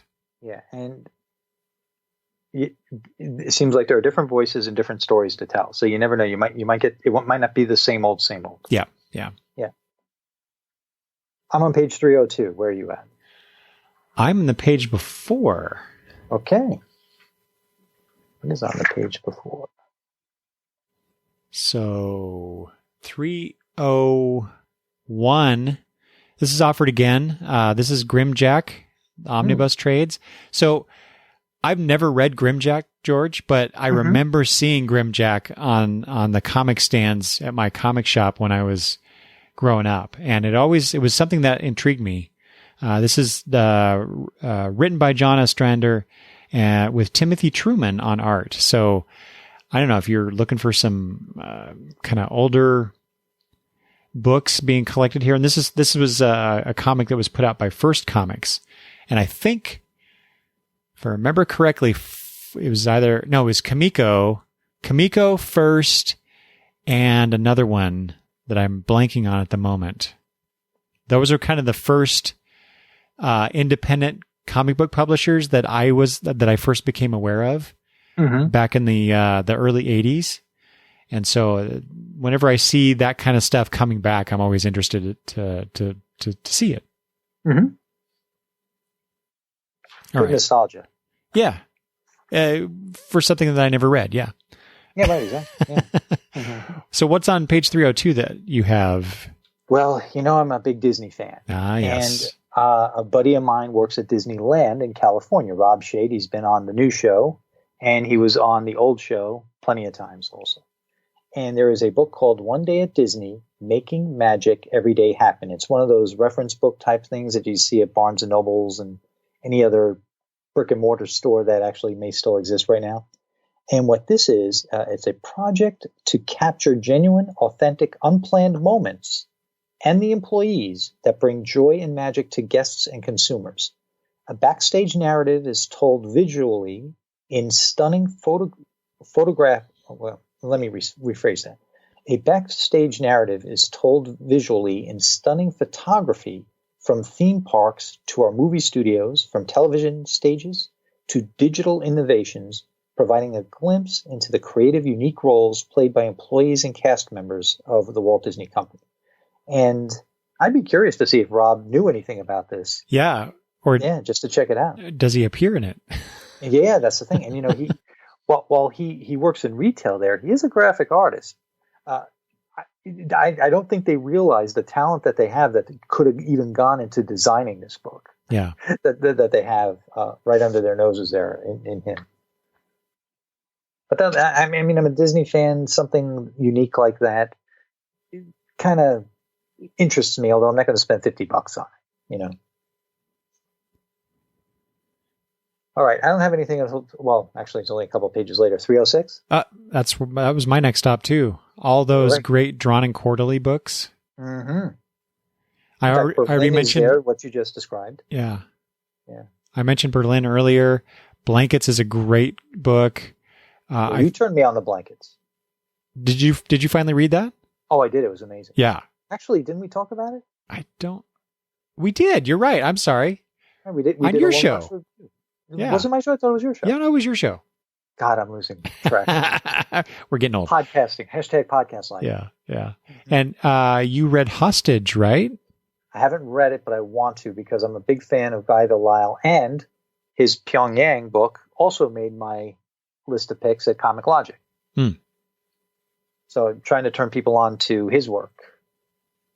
Actually, he's kind of gone away from books like Hostage and Pyongyang and Burma to talk about parenting. In fact, I just saw on the shelf, I must have come out this week based on where Comic Logic had it on their shelves. He has a little hardcover book about the joys and the dangers of parenting.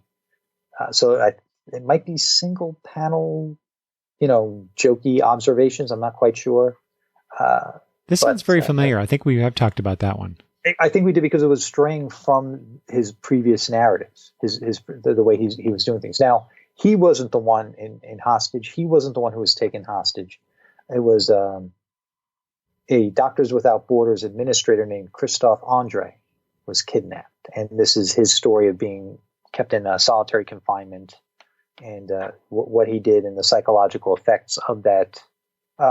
From what I understand, he's back. He wasn't, relatively speaking, he wasn't in captivity that long, but he's well. But there are ramifications of something like that. Oh yeah, I would imagine so. And that's what this is.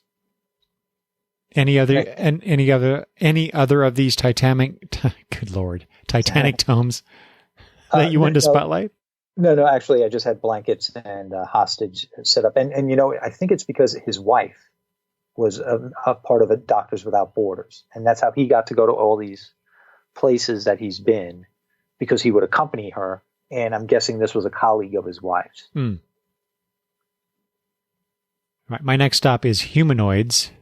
Okay. I'm going to go really fast here. Okay. Page 312 from Fantagraphics. Comics Ad Man.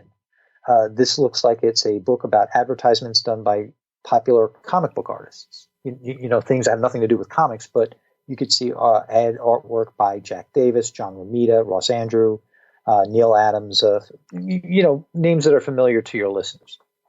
So that seems kind of interesting. There's no price tag associated with it, but it is a full color, flex bound, 144 pages. A little surprised there's no price associated with that. You know what? I have a couple of other things circled here, but I think I can skip those. But I would like to talk about something on page 316. What was your page? 319. Okay. On page 316, it's a text page with a bunch of stuff, like editorial type things. And there's something about Saga.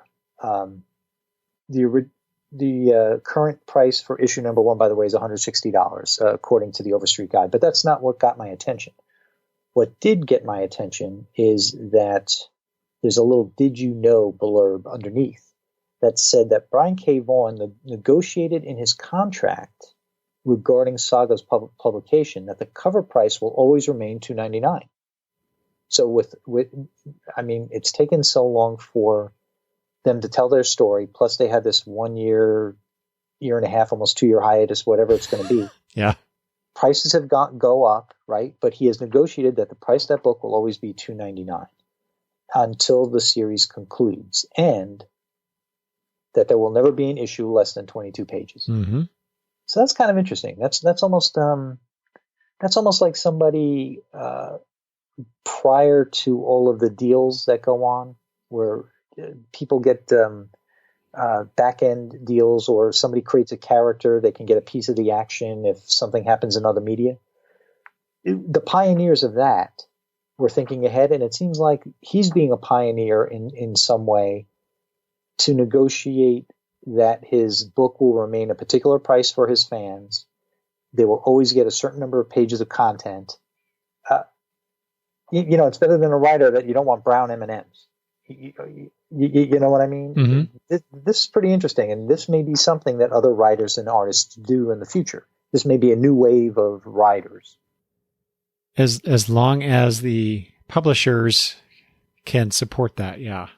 Exactly, right. The publishing is not cheap.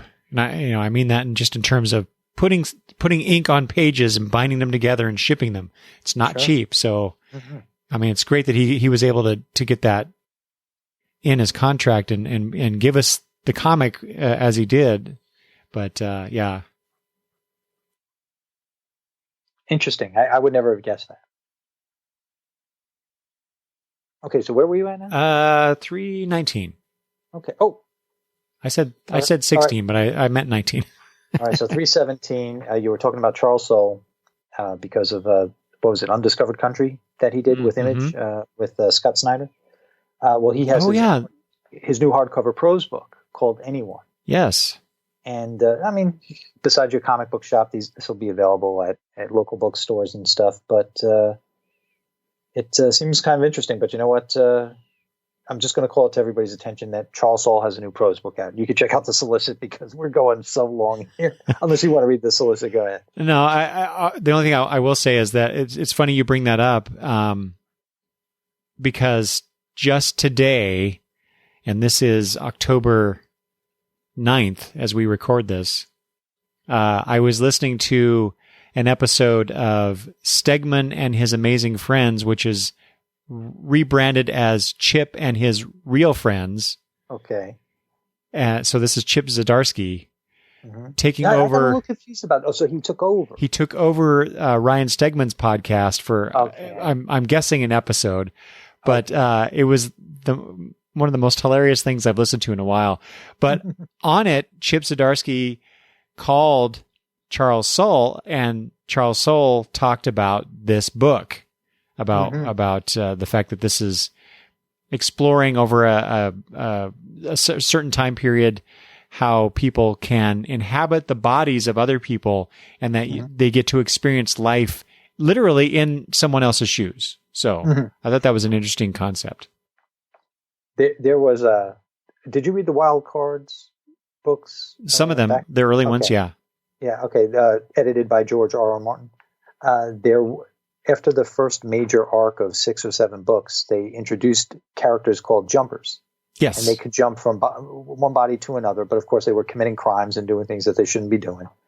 And I have the feeling that this jumping around from body to body could result in something similar. Part of the narrative might include something similar to what the jumpers were doing in the Wild Cards books. Yeah.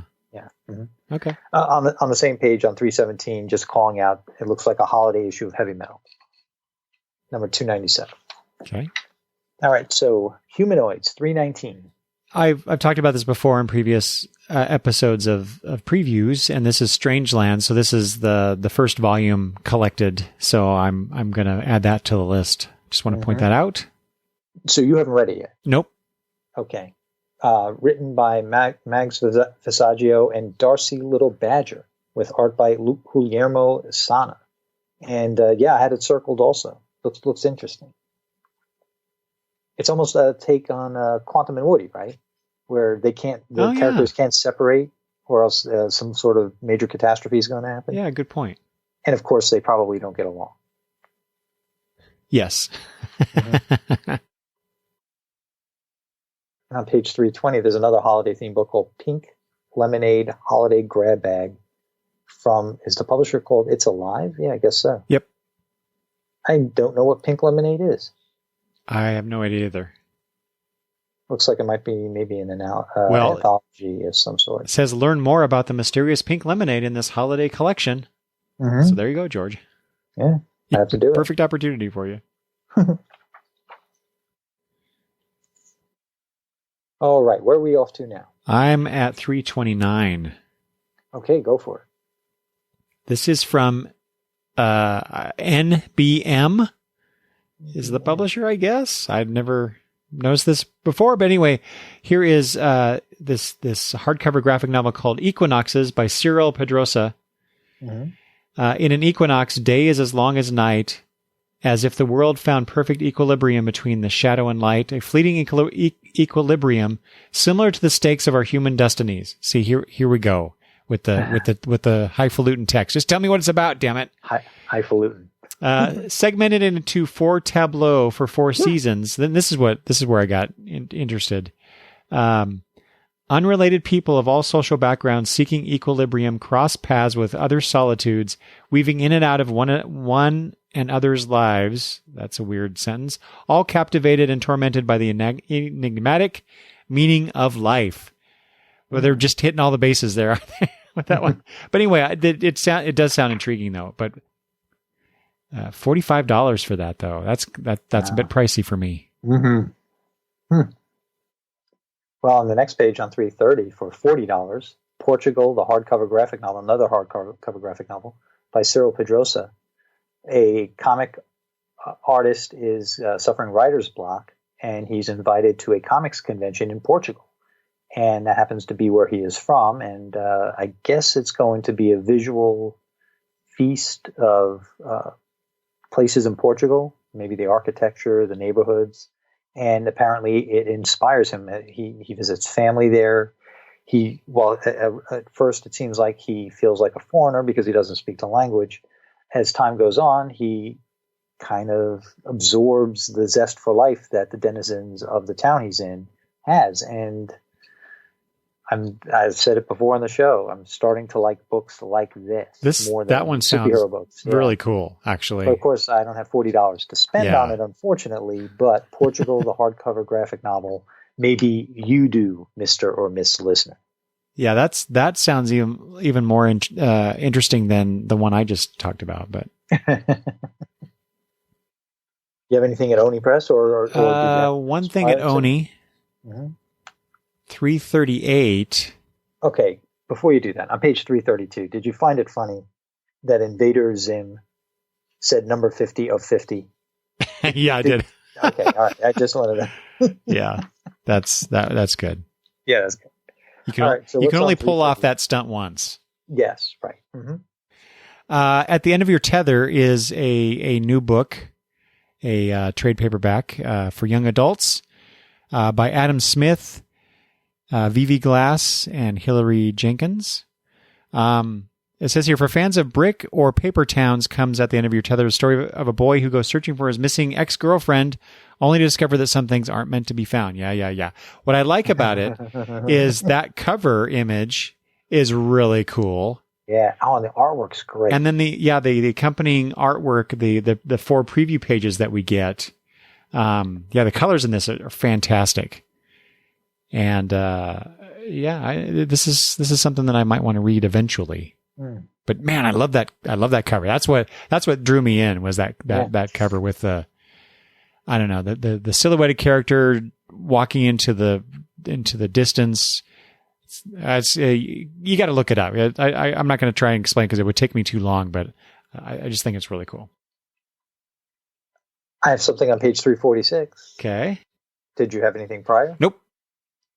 I'm not going to go into the solicit again. We're going to go into our 5 or 6 hour marathon here. So just calling out another holiday special. Although when you think about it, maybe last month, if we had done the preview show, maybe there would have been more holiday themed things, because this month it doesn't seem like there are many. Yeah.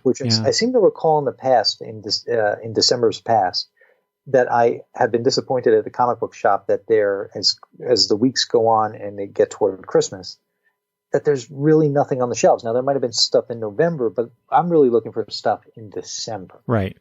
So maybe there was more solicited for November. But there is the 2000 AD Christmas special, solicited on page 346. If you're into 2000 AD, it's $7.99, 100-page magazine.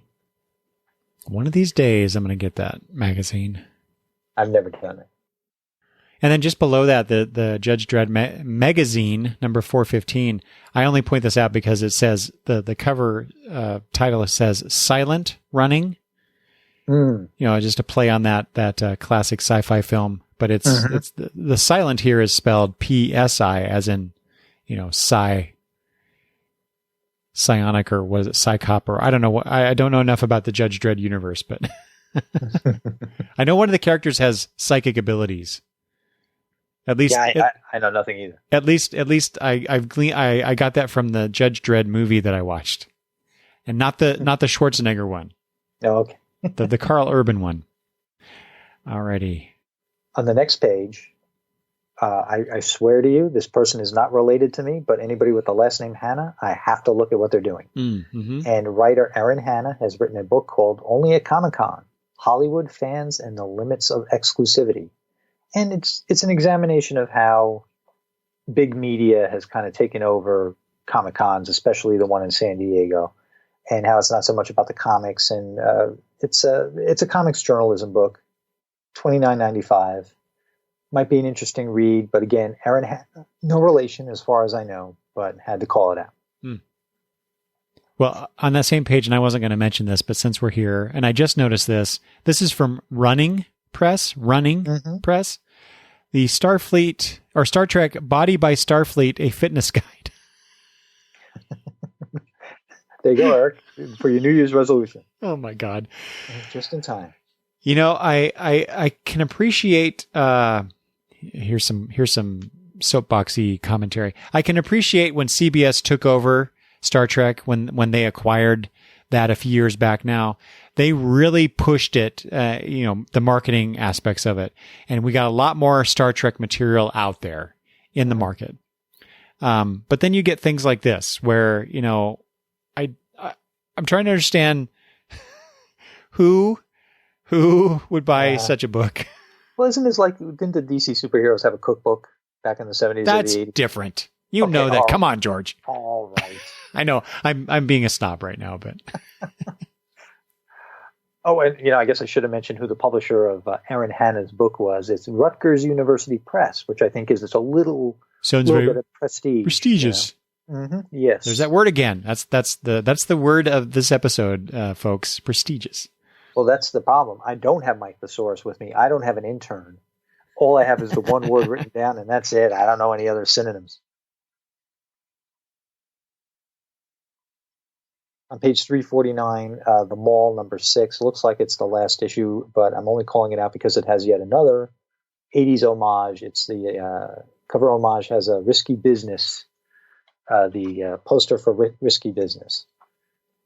And their Midnight Sky, number 4, has an E.T. homage. So I think they do that over at Scout Comics for these comics. Just calling out those homages, as we tend to do here. Did you notice also from Scout George's the Forever Maps graphic novel? I only point this out because, I was drawn to it because of I think that's a raven on the cover. Just that cover just looks pretty cool. Yeah. But this is by Michael Lagace and Todor Ristov. In 1794, a man is given a map. When he follows it, he finds an identical map with a new destination. This leads him to another map and another, on and on for decades, never aging or getting hungry. It's not until a century later that he realizes when he stops following the maps that time catches up. Torn between family and immortality, he must continually choose between living forever and having a life worth living. That just sounds really cool. Mm-hmm. And set in that time period, I guess, the late 18th and early 19th or through the 19th century. I don't know. That seems interesting. Yeah. Huh. You never know what you're going to find in the back of the book. That's right. And I'm jumping ahead of 20 pages. Oh my God. So you didn't pick out Kringle trade paperback on page 352? It's another holiday book. After the senseless slaughter of his reindeer, Santa Claus exacts bloody, magical revenge on the small town of Hearth. And you can understand why I would skip over that. That does not sound intriguing at all. So I guess I shouldn't bring it up at our Christmas grab bag this year? Well, you certainly can, George. Wait, what was your page now? 369. Okay, so I'm if fans of Sherlock, the BBC series, Titan Comics is doing another Sherlock manga compilation, A Scandal in Belgravia, part 1 of 5. Written by Stephen Moffat, the showrunner from the famous Doctor Who showrunner, with the art by Jay. Just Jay. Jay. Yeah. The mysterious Jay. And the Doctor Who, the 13th Doctor Holiday Special number 2 of 2 comes out from Titan, solicited on page 361. Wait, what was your page now? 369. Okay, so on 365, there's a Steve Ditko themed issue of Alter Ego number 160. I know a lot of your listeners probably are comics historians, so they may be interested in that. It's only a $9.95 magazine with 100 pages. And Back Issue magazine number 118 is the greatest stories never told. So some of your favorite creators had some plans for some of our favorite characters, and their visions never bore any fruit. It never came to fruition. So this might be an interesting issue to check out, especially if only for the Alex Ross Fantastic Four reboot. Yeah, I'm seriously considering getting that. Yeah. And, you probably don't realize this, but I'm probably as much of a big fan of the Justice Society as you are of the Legion. Mm-hmm. The thing is, I don't maintain the encyclopedia of knowledge that you seem to, and that Peter does for the stuff that he likes, like Legion and Crisis and Teen Titans and stuff. But I have all of the All-Star companions that Tomorrow's has put out, and there's another one offered again on page 366. And these were a lot of fun, nice historical references. I actually go back to them a lot.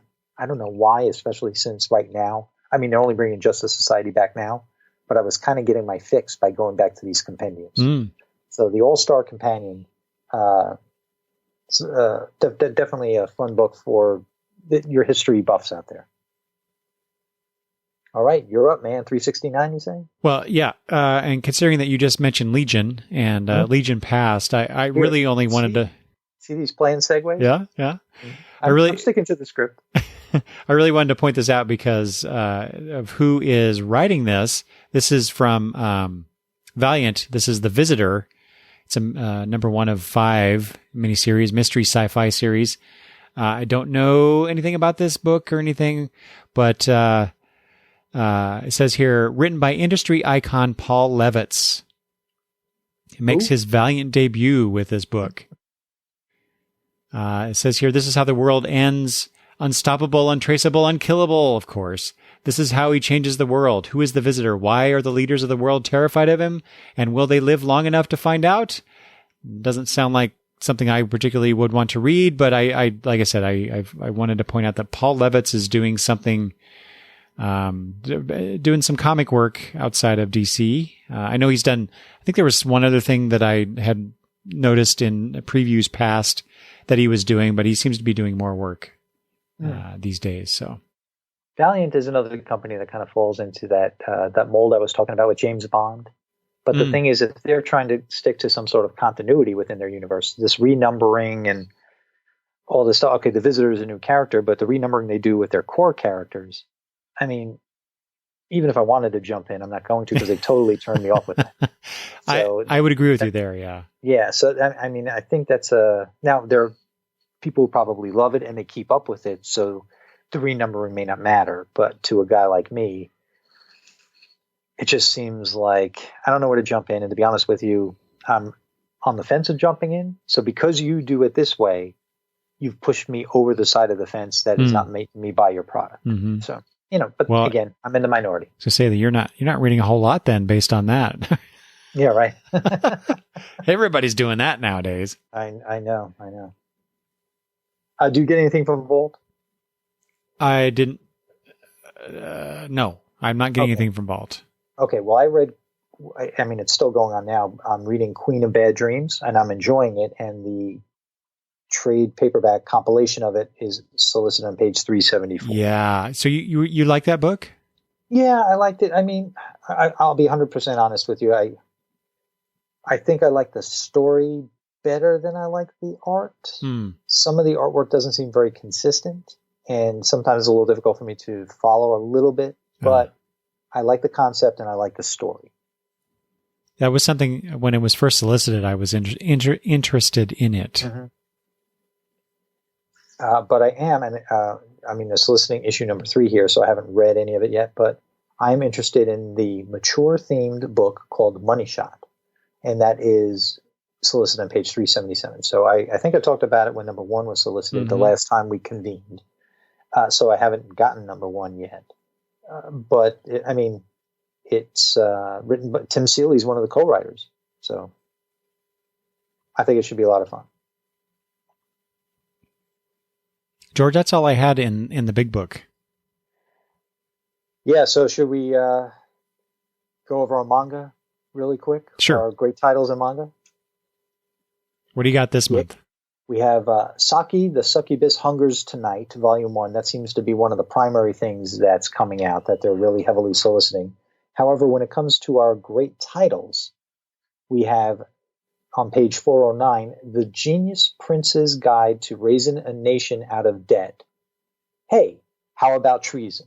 So I don't know if that's a very timely... And then, oh my God, Eric, I mean, I know this is an audio medium, and thank goodness for that, because you know how we were talking about sexy covers? I think I know what you're going to say. On page 410, there is no way anybody can have the body that's drawn on the cover of Shadow Student Council Vice President Gives Her All. Yep. Very strange. Yep. However, in the vein of Second Coming from Ahoy Comics, written by Mark Russell, there is a book solicited on page 420, Saint Young Men, Volume 1, where Buddha and Jesus Christ seem to be roommates. Huh? In Tokyo. So that could be kind of interesting. I don't know. It's mature themes, black and white, 200 pages, $12.99. Saint Young Men, Volume 1. So interesting, yeah. So everybody made a big deal out of Second Coming. Maybe this is the one everybody is making a big deal out of in Japan. I don't know. All right. So let's go to Marvel next. Yes. Yeah. Did you read Marvel Comics 1000? I haven't read it yet, no. Okay. So the big thing that what they got at the front of their catalog is Incoming, which is, I have to say, not the most inspiring, not the most glamorous title for an event book I've ever heard, but okay. But this features the character of, I've already forgotten his name. Oh man, what is his name? The Masked Raider. The Masked Raider. Thank you. Is that? I had the feeling, based on solicits for Marvel here Comics 1000, I thought that this guy would have been from there. Yep, exactly. So yeah, you're right. It says here on the first page I was not looking at, the Masked Raider.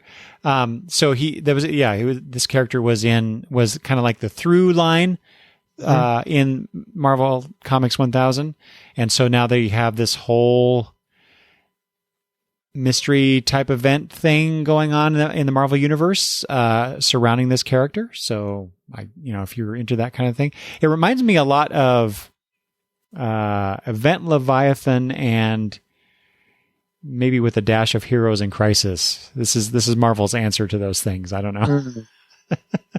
Well, with a title like Incoming, I was thinking more of, remember they did the Countdown to Infinite Crisis, and they just called it Countdown? But you're right. So this is leading to something else, you mean? Yeah, I think, but I'm surprised it is just a one-shot, right? I mean, I would have thought they would have dragged it out, but they're probably going to drag out whatever event it's going into in 2020. Yeah, so that's true. That's true. So be on the lookout for that. I do like this. I actually didn't get this from reading Marvel Comics 1000, but here it explicitly states, that he wears this black mask that has kind of, you can see like stars or some sort of reflection in it. Anyway, it's kind of like Infinity. Yeah. It looks really cool. And he says, the mask shows me things, but sometimes, oh no, never mind. Yeah. But sometimes there are things it wants someone else to see. And then he realizes that he's getting stronger, and he suddenly has radar sense because Daredevil's nearby. So the mask leeches other metahumans' abilities. So I thought that was kind of neat. But it's so bizarre because that alone is cool enough, right? But then the guy has, wears a cowboy hat, and he's got a pair of 6-shooters, because the Masked Raider was a cowboy character back in Marvel's past. So they got to keep that continuity, I guess. But it's a weird mix of things. But anyway, there you go. And they've got an Annihilation Scourge. They've got that going on at the same time. They're just throwing all this stuff at us, to celebrate Marvel's 80th anniversary type thing.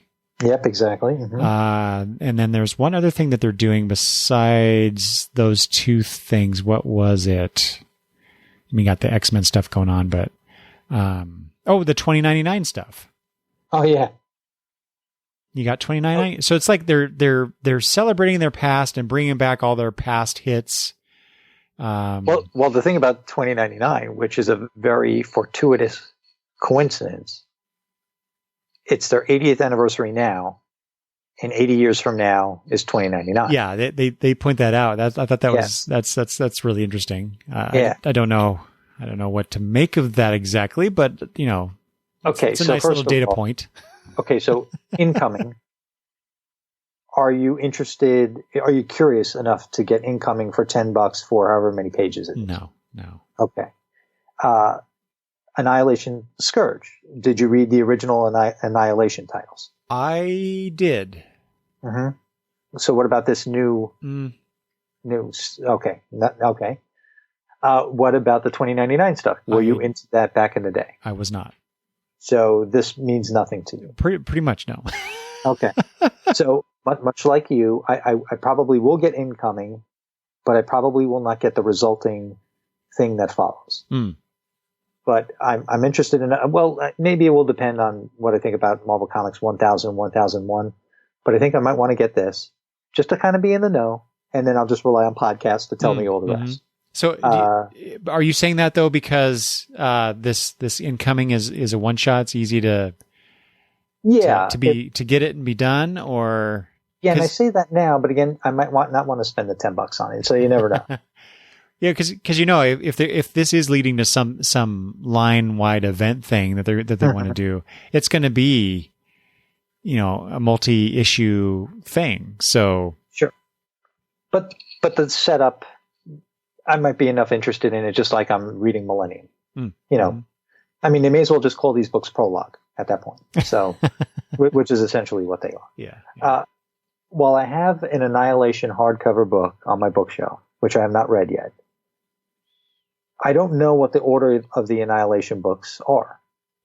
So that's another thing that, because it seemed to come out because there was a sequel, wasn't there? I believe or didn't so, Annihilation come out with different titles and stuff? So I don't even know if I have the first one, to be honest with you. So I didn't read them when they were coming out. So this Annihilation Scourge means nothing to me also. And 2099 had no interest when it originally came out. I have no interest now, and they're not doing anything to make me interested. So, unfortunately, this means nothing. I'm not disparaging anybody who's interested, but I'm just saying that Marvel is not hitting it for me right now with these events. What about in terms of like character turns, such as with the new Doctor Strange book, where he's now the Surgeon Supreme because he's got his surgeon's hands back? I have no interest, and Doctor Strange has fallen into that whole, how many number ones can we do with Doctor Strange? Yeah.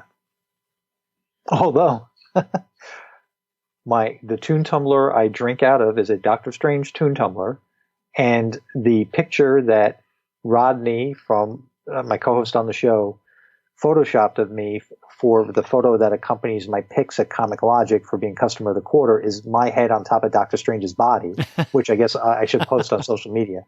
You should. So you would think I would be buying all things Doctor Strange, but I get annoyed with all this renumbering, so I'm out.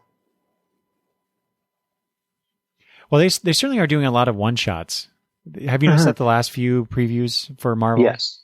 All these one-shots, which I appreciate that they're doing the one-shot as opposed to like instead of like a 3-issue miniseries or something. Yeah. Or more. I guess they don't really do 3-issue miniseries anymore, do they? Well, there's a 4-issue one here, the Serpent War with Conan. Yeah. So at least they're giving us one comic to kind of get that nostalgia feel for what they're going for here. So here you go. You got Conan, Solomon Kane, Dark Agnes, and Moon Knight. Yeah, that was something I had written down as well. So that's interesting that they're doing that. And the only thing that draws me into that is Moon Knight. Yeah, same here. Although I think some of your listeners, I'm thinking of Damien in particular, would probably go with the Conan stuff. Yeah, that's and true. The Robert E. Howard stuff. Yeah, I never have gotten into, nor cared about, nor like Conan. Period. I did get that silent issue by Isad Ribic very recently called Exodus. And it was beautiful to look at, and obviously not a true Conan story because there's no dialogue, so you don't really get the feel of the character in it. But I think that's the only Conan I've ever read except for What If stories and his introduction into the Marvel Universe in that Avengers weekly event that there was. But otherwise, I don't think I've ever read any true Conan before. And I so far have not been inspired to read any of the new stuff. Maybe someday. All right. So is there anything here in the book that does interest you? Right? Well, I was just going to say that I am interested, piquing my nostalgia bone. What? Whatever thing I want to say here. Thor the Worthy. Okay. So you got Walter Simonson writing Thor again, along with various artists, including Sal Buscema. I don't know if that is, it says here, with art. Yeah. Now the legend returns for a special tale about Thor and Beta Ray Bill, with art from Mike Hawthorne and beloved veteran Sal Buscema. Mm-hmm. So I will be getting that. Okay, cool. But that's a one shot. Yep. Well, one of the one shots that you were referring to. Yep, that's great. I get one comic and I got my fix. That's good. And they've got a new, where we talked about how many issues for a miniseries. They have a 5-issue miniseries of Spider-Ham. Oh, yeah. Hot off the heels of the DVD release of Into the Spider-Verse, I suppose. I don't know. But Peter Parker, the Spectacular Spider-Ham is back. I like the Inyuk Lee variant cover. I guess if I were to buy this, that would be the cover I would want. That is really cool. I like all the covers. They all look pretty neat. Will Robson's and who's the other one? Wendell Dallett. Yeah. Okay. Go ahead. All right. Well, okay. I think I've said when we've done our preview shows before that I'm not much of a fan of what they've done with Captain Carrot in the DC universe. Much like I'm not much of a fan of what they've done with Archie right now. But, they're not gearing it toward me, and nobody really cares what I have to say. But I hope they don't pull a Captain Carrot deal on Spider-Ham when they have this miniseries. I'm more interested in, I guess, kind of the way it was, which I know is not how it's going to be. Yeah. But I'll admit I am interested in what are they going to do in the world of Spider-Ham. So I might get the first one, especially for that cover, just to see what they do. And if I like it, I'll go all 5. And speaking of covers, a couple of pages prior, I like the Ghost Rider #3 cover by Aaron Cooter. Mephisto in the background, awesome picture.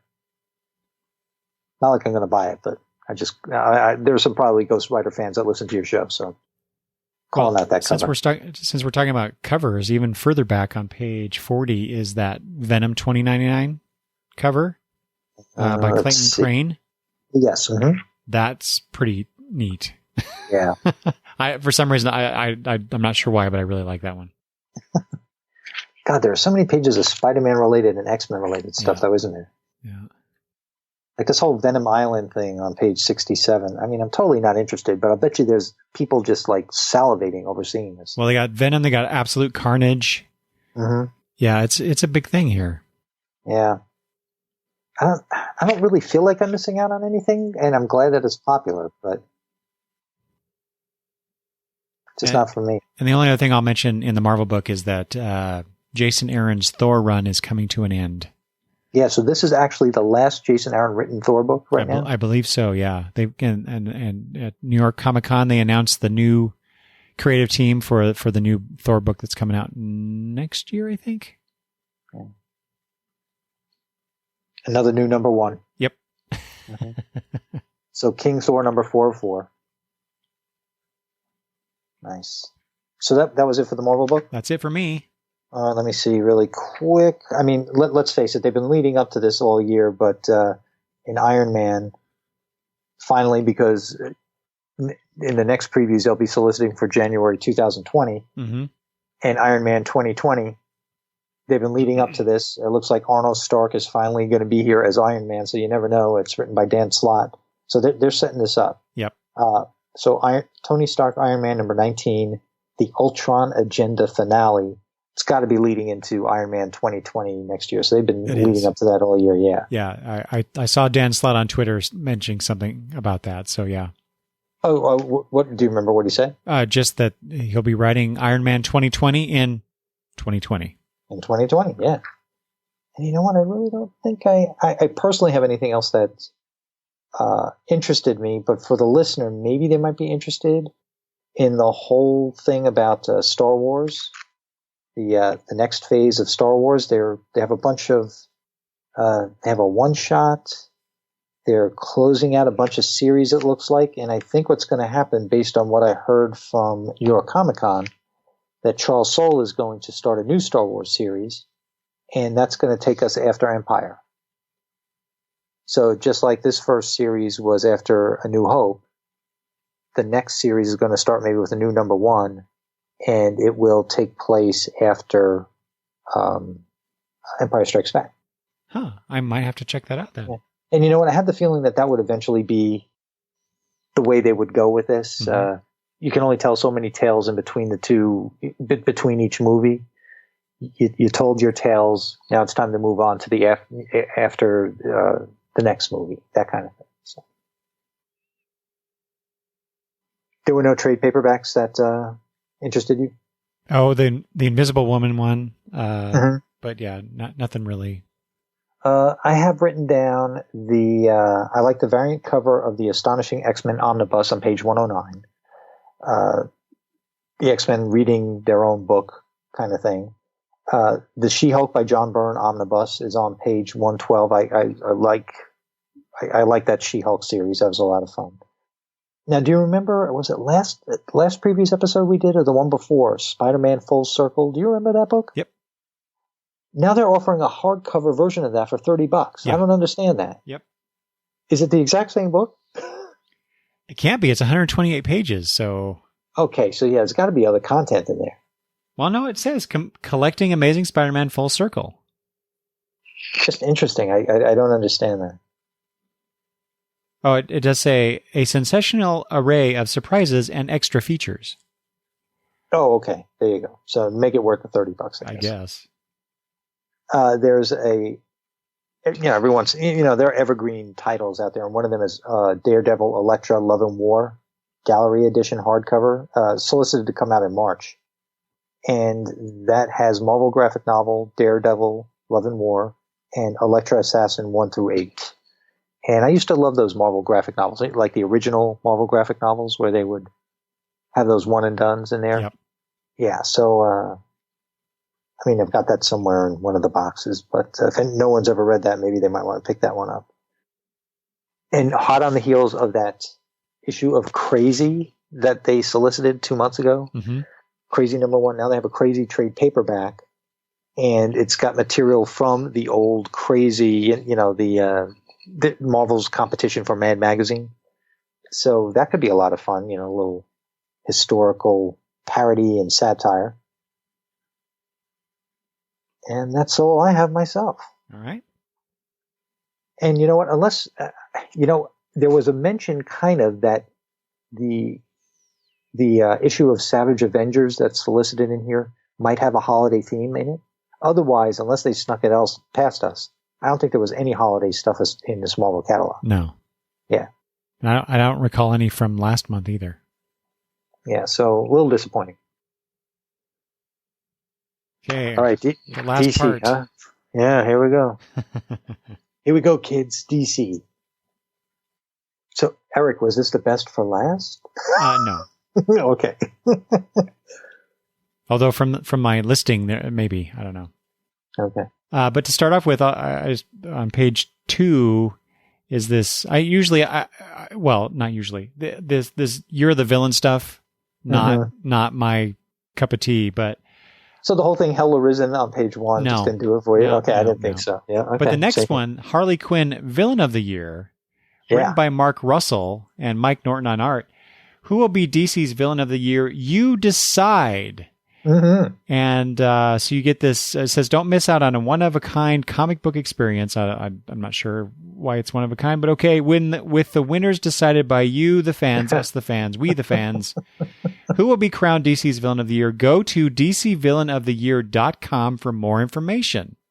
Mm-hmm. I thought that was kind of interesting that they're doing and that. I haven't done that yet, but I'm a little interested. Okay, so you and I are longtime comic fans, so reminiscent of the old Fantastic Four roast from Fred Hembeck. That's what this is reminding me of. Like when they weren't afraid to do stuff like this with a little vein of humor, like almost like Assistant Editors Month and stuff like that. So I hope this delivers on the humor that we're being promised here. Yeah, I'm quite tempted to get this, George. Yeah, me too. I am too. And we talked before about, I think we talked before about the Joe Hill, the Hill House comics last time. Mm-hmm. Yes, we did. They have a new one, the Low Woods. But what I wanted to comment about this is that I really am liking how they are releasing these one a month. Yes. Not like here's like 6 new books, kind of like what they did with the Young Animal imprint or whatever it was. So I enjoy that. These are not books that I will be getting. I'm not a big horror fan, and so I won't be buying them. But I appreciate how they're releasing these for us. Same here. I was a little tempted about that Dollhouse family. Yeah, me too. But I'm not going to do it because again, I'm not really much of a horror, and there's so many other things to read. I'll get the trade just because of who the creative team is on that. Oh, okay. Then I look forward to what you have to say about that. Fans of The Dark Knight Returns, we have another one-shot special. They did one of these a few years back. Having to do the Joker, as I recall. But this is The Golden Child, featuring Carrie Kelly as, I think, is it Batwoman now? Yeah, she's Batwoman.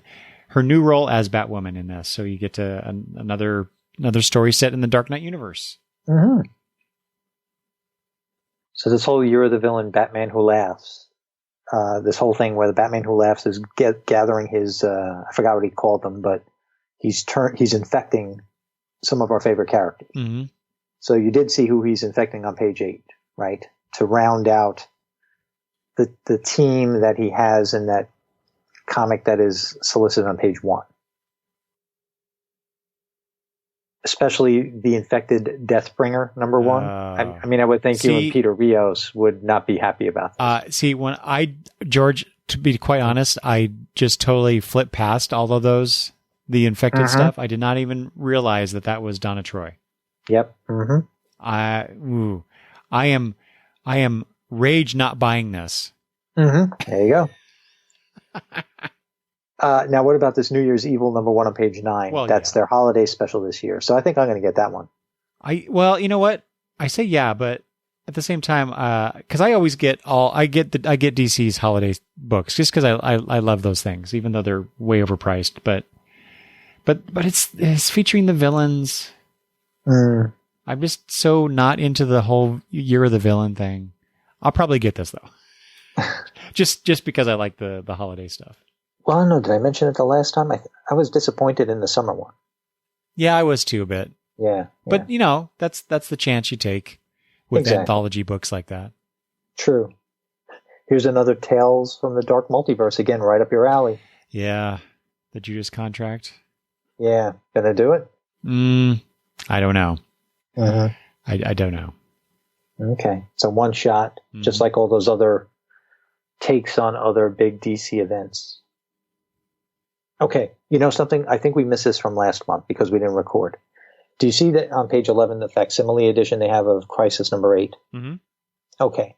So this month at the comic book store, they had a facsimile edition of Crisis number 1 with an Alex Ross cover that is on the big, the hardcover. It's part of the hardcover with the two Supermen, one's holding Wonder Woman, one's holding Supergirl. That famous image that Alex Ross did. Was it last month? Because I don't think we talked about this. Underneath that facsimile edition, they have the 100-page Giants solicited. Now, nothing here really does it for me, but last month, they solicited a Crisis on Infinite Earths 100-page Giant. Yeah. So now I ask you, I mean, that was a 12-issue maxi series. A lot was going on there. I don't see how you really break it up. In fact, to be honest with you, to have a facsimile edition of number 1 and number 8, kind of a little weird. I mean, I see what they're doing, but supposedly in that 100-page Giant, there is new material. So I wonder, will they reprint some of those tie-in issues as opposed to actual Crisis issues, and then maybe throw in some others, like new content that was supposed to be like a tie-in issue that we never got to see? You know what I mean? Rather than a Crisis focus. But I thought it was kind of funny and weird that they chose to do a 100-page Giant on that. I mean, I'm thinking they're doing it because of the CW crossover. Oh, yeah. I think that's the only reason for it. But I wanted to get your take on that. I honestly didn't even... I just figured they were throwing various things in there for that crossover TV event. Okay. All right. But I other than that, I don't really have anything to say about it. Okay. I just like the Dark Multiverse and the Year of the Villain stuff. I kind of ignore the 100-page Giant stuff. I do have the Scooby-Doo one sitting here somewhere. Okay, what else do you have? What do you think about this new Wonder Woman Dead Earth by Daniel Warren Johnson? Prestige format, 4 issues. I gotta be honest, it's not interesting to me. Yeah. I just like the fact that they're doing different. Well, how different, I don't know, but because this kind of story sounds familiar to me, but at least they're doing different Wonder Woman books. But I mean, is this essentially like an Elseworlds Wonder Woman? I mean, that's what some of these things are, aren't they? Yeah, probably, yeah. So, I mean, if that's what you're in the mood for, there's nothing wrong with it. It's just that's not what I'm in the mood for. Seems like it could be accessible. Well, it's Black Label. I was about to say it could have been. They could have made it accessible to all ages, but I guess that's not the case. Although some of the stuff on the next pages seem all ages. Bat Tales, Once Upon a Crime, Shadow of the Batgirl, stuff like that. Yep. Oh, Satana and the House of Secrets, a graphic novel. That actually looks like fun. Yeah. That's actually different. I might get that. Yeah, that was unexpected. I mean, you expect to see something with Superman, Batman, their family members, that kind of stuff. But Zatanna, that's cool. Not to mention tying it into the House of Secrets. Exactly, and I'm a little tired of Batman, Superman. I like the idea you throwing Zatanna in there. That one got my interest. All right, what else do you have going on here? Oh, and that one is, I guess her father disappears within the house, and it's almost like Doctor Strange's Sanctum Sanctorum, all the different rooms lead to different areas. So she's trying to find her father. I guess she has different adventures in each room. Mm. Yeah, so that's a lot of fun. That's always a fun concept to play with. So in the Marvel book, we mentioned Jason Aaron's run of his run is ending. Mm-hmm. So here we have the equivalent at DC with Tom King, his final issue of Batman, number 85. Mm-hmm. Before he steps off that title and finishes the story in the Batman Catwoman series, I think, coming early next year. The stunning conclusion of City of Bane is here. All right. So I don't know if you listen to my show, but I don't read the Batman book, but Rodney does. And Rodney hasn't been a fan. I gathered that from our conversation, the episode that I was on with you guys. And the recent issue that just came out in number 80 didn't do anything to change his mind. And in fact, the John Romita Jr. artwork also turned him off. At least he was getting through because the artists have been going, jumping around. And I guess John Romita Jr. doesn't do it for him. You'll hear it on episode 24. But the payoff, I mean, he still has a couple of issues till the real payoff happens, but he wants it to be over. Oh. So it's interesting to hear his take and then to hear your take. And then, I mean, the Twitterverse, there are a lot of mean people on Twitter, so I don't really pay much attention to their I pay more attention to hearing folks like you talk about it and folks like Rodney talk about it and hearing the different opinions of it. Now I'm not reading it, so I don't have an opinion. But I like hearing the opinions. Mm-hmm. Mm-hmm. Yeah. And that the opinions are so varied and some of them are just polar opposites of each other. I mean, to me, that's almost like the sign of a good book. Well, yeah. I think for the most part, either you love what Tom King is and all the artists he's working with are doing, or you do not. I will say this: there was a recent post on Twitter where somebody said something about Thomas Wayne and what he's doing in the current storyline of City of Bane, and essentially what the person said was, when I read The Button, Thomas Wayne heroically sacrificed himself to save his son when his universe was dying, or whatever he said. And now he's doing stuff in City of Bane that just doesn't seem in character. What gives? And so I don't know if the guy was trolling, right? A lot of Tom King trolls out there, unfortunately for him. I don't know why he of all people has all these trolls. But he said, Tom King's response was, no. He murdered a supervillain and then did other things, basically to show that the way he wrote it was to convey to the reader that Thomas Wayne was not a heroic person. He didn't have Batman's, I don't kill mentality. And I have to admit that when I read The Button, I read it the way that I'll call him the troll. The troll read it. So it's interesting how the writer had to explain to me, or like Rodney's even saying sometimes when he reads Batman, he doesn't feel he's smart enough for Batman right now. So after reading Tom King's explanation to this reader on Twitter, I was thinking to myself, oh my God, that's not how I read it. So am I not smart enough to be reading this? Because now I needed the writer to explain it to me. So that was kind of an interesting conversation, especially for a guy who's not reading Batman. I mean, I read The Button, read The War of Jokes and Riddles. You and I talked about it here. I read number 50. I read The Brave and the Mold, that one issue. But otherwise, I haven't read any of I haven't really kept up consistently with it. So now you hearing that exchange, what do you take from that? Well, the first thing I thought of was what everybody seems to be forgetting is the Flashpoint Batman miniseries that preceded The Button, where that's where Tom King is drawing from, how Thomas Wayne is. So to me, the two takes of that character are not incompatible. So I'm fine with I'm fine with King's interpretation of that character. I guess. And what about the reader? What about the reader?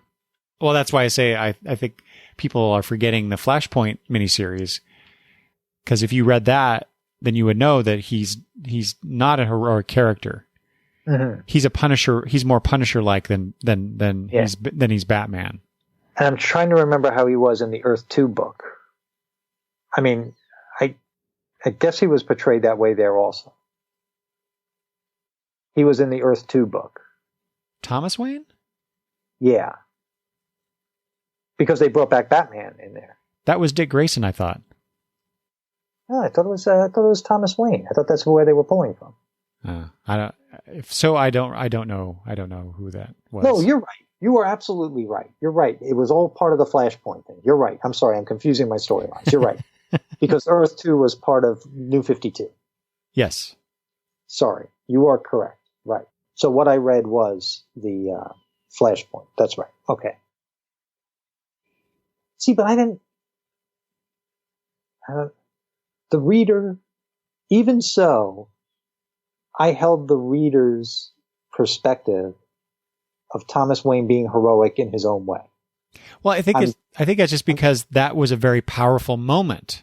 Yeah, so I'm gathering that whatever Thomas Wayne is doing now doesn't seem very heroic. Again, I'm not reading. But but he's not a heroic character. He simply isn't. Even in the Button, he's not heroic. He's simply trying to save his son. That's not necessarily heroic. That's just being a father. Right.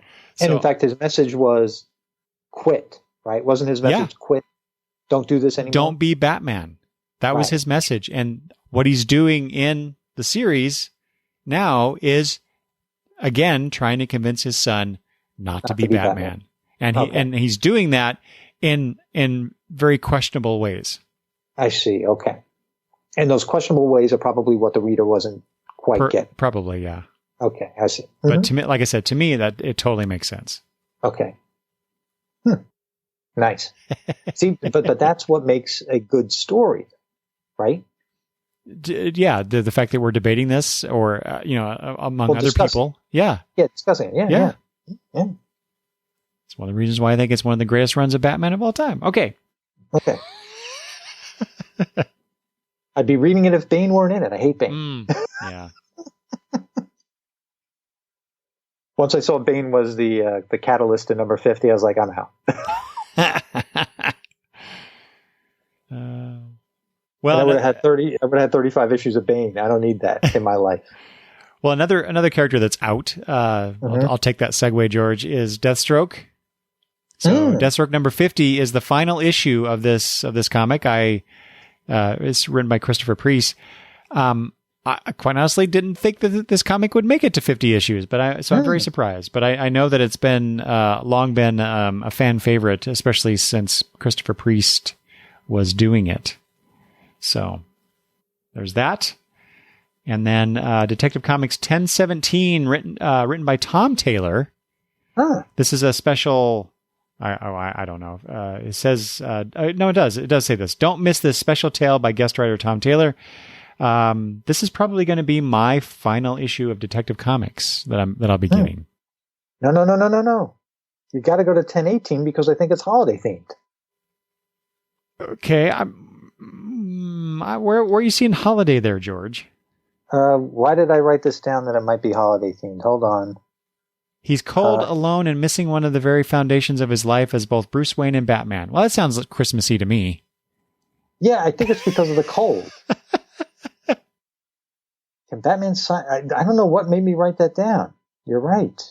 Maybe it's the mutated Clayface or whatever. No, because it says, and it seems an element of the supernatural is at play in the form of a monstrous pagan spirit. There you go. You're right. Yes. That, yeah. But no, I don't think I'll be getting that, George. Sorry. Okay. You'll have to read it and let me know. Again, because we don't get a lot of holiday themed stuff this December. I guess I'm reaching for anything. What, the Doomsday Clock number 12, is that not holiday enough for you? That is a holiday because it'll finally be over and maybe I can read the whole thing. Yeah. I really do want to get back to it. I think I stopped maybe at number 3. And then, I was enjoying it. But then I just made the decision I'll wait. Yeah. And now that it's here. And you've been waiting a while because I looked this up. I was curious. Along with a lot of people. When was the first issue published? Do you know? Offhand? No, it's got to be over 2 years, right? November 2017. Oh, okay. So it'll be celebrating its 2 year just anniversary. over 2 years. Isn't that crazy? It is. Very strange. All right. What else do we have in this book? Well, you've already mentioned Legion of Superheroes Millennium. Mm-hmm. And Peter and I have talked about issue number 1 in our latest, the episode or issue 18 discussion. Mm-hmm. Or was it 17? I'm forgetting. I think it was 18. 18. I have it right here on my phone as we're talking. 18. Okay. But then, and we'll talk about the issue number 2 soon. And then last month was Legion of Superheroes number 1. And so this month it's Legion of Superheroes number 2. I just wanted to point that out. Yeah. Very much looking forward to seeing what this new Legion is all about. Mm-hmm. I can't wait to hear both of your comments on it on your show. Mm. Yeah, so everybody check out the Legion Project podcast. Before that, I mean, Harley Quinn number 68, holiday themed. I'm not going to say any more about that, but it looks like it's holiday themed. Although I want the Frank Cho variant cover. I'm not much for variant covers, but the Frank Cho variant cover is very nice. All right, so not that any of us are surprised that you were going to get Legion of Superheroes number 2. But what do you have after that? Anything else? Just a few more things. Where are we at here? 95. Why do I have 95 written down? Oh, the Harleen hardcover by Stepan Shajic. If I looked up how to say his name correctly. I hope I'm saying it correctly. But this is collecting Harleen 1 through 3. I just really like his art. Oh, yeah, his art is fantastic. That cover is just amazing. Yeah, I might hold. I think I'm holding out for the compilation, but it keeps teasing me on the Comic Logic rack. Yeah, but I might hold out. But prior to that, Superman number 18. Now, okay, now you know how you hate the trope of the hero being depowered. Yeah. Well, one of my tropes that I hate is the hero revealing their identity to somebody. And yes. Here it looks like Superman is going to be revealing his identity to everybody. I don't like that. And what the problem with this is that they've already done this. Yeah. Mm-hmm. The New 52 Superman ended his run with everybody knowing he was Clark Kent too. Yep. So I don't know what Mr.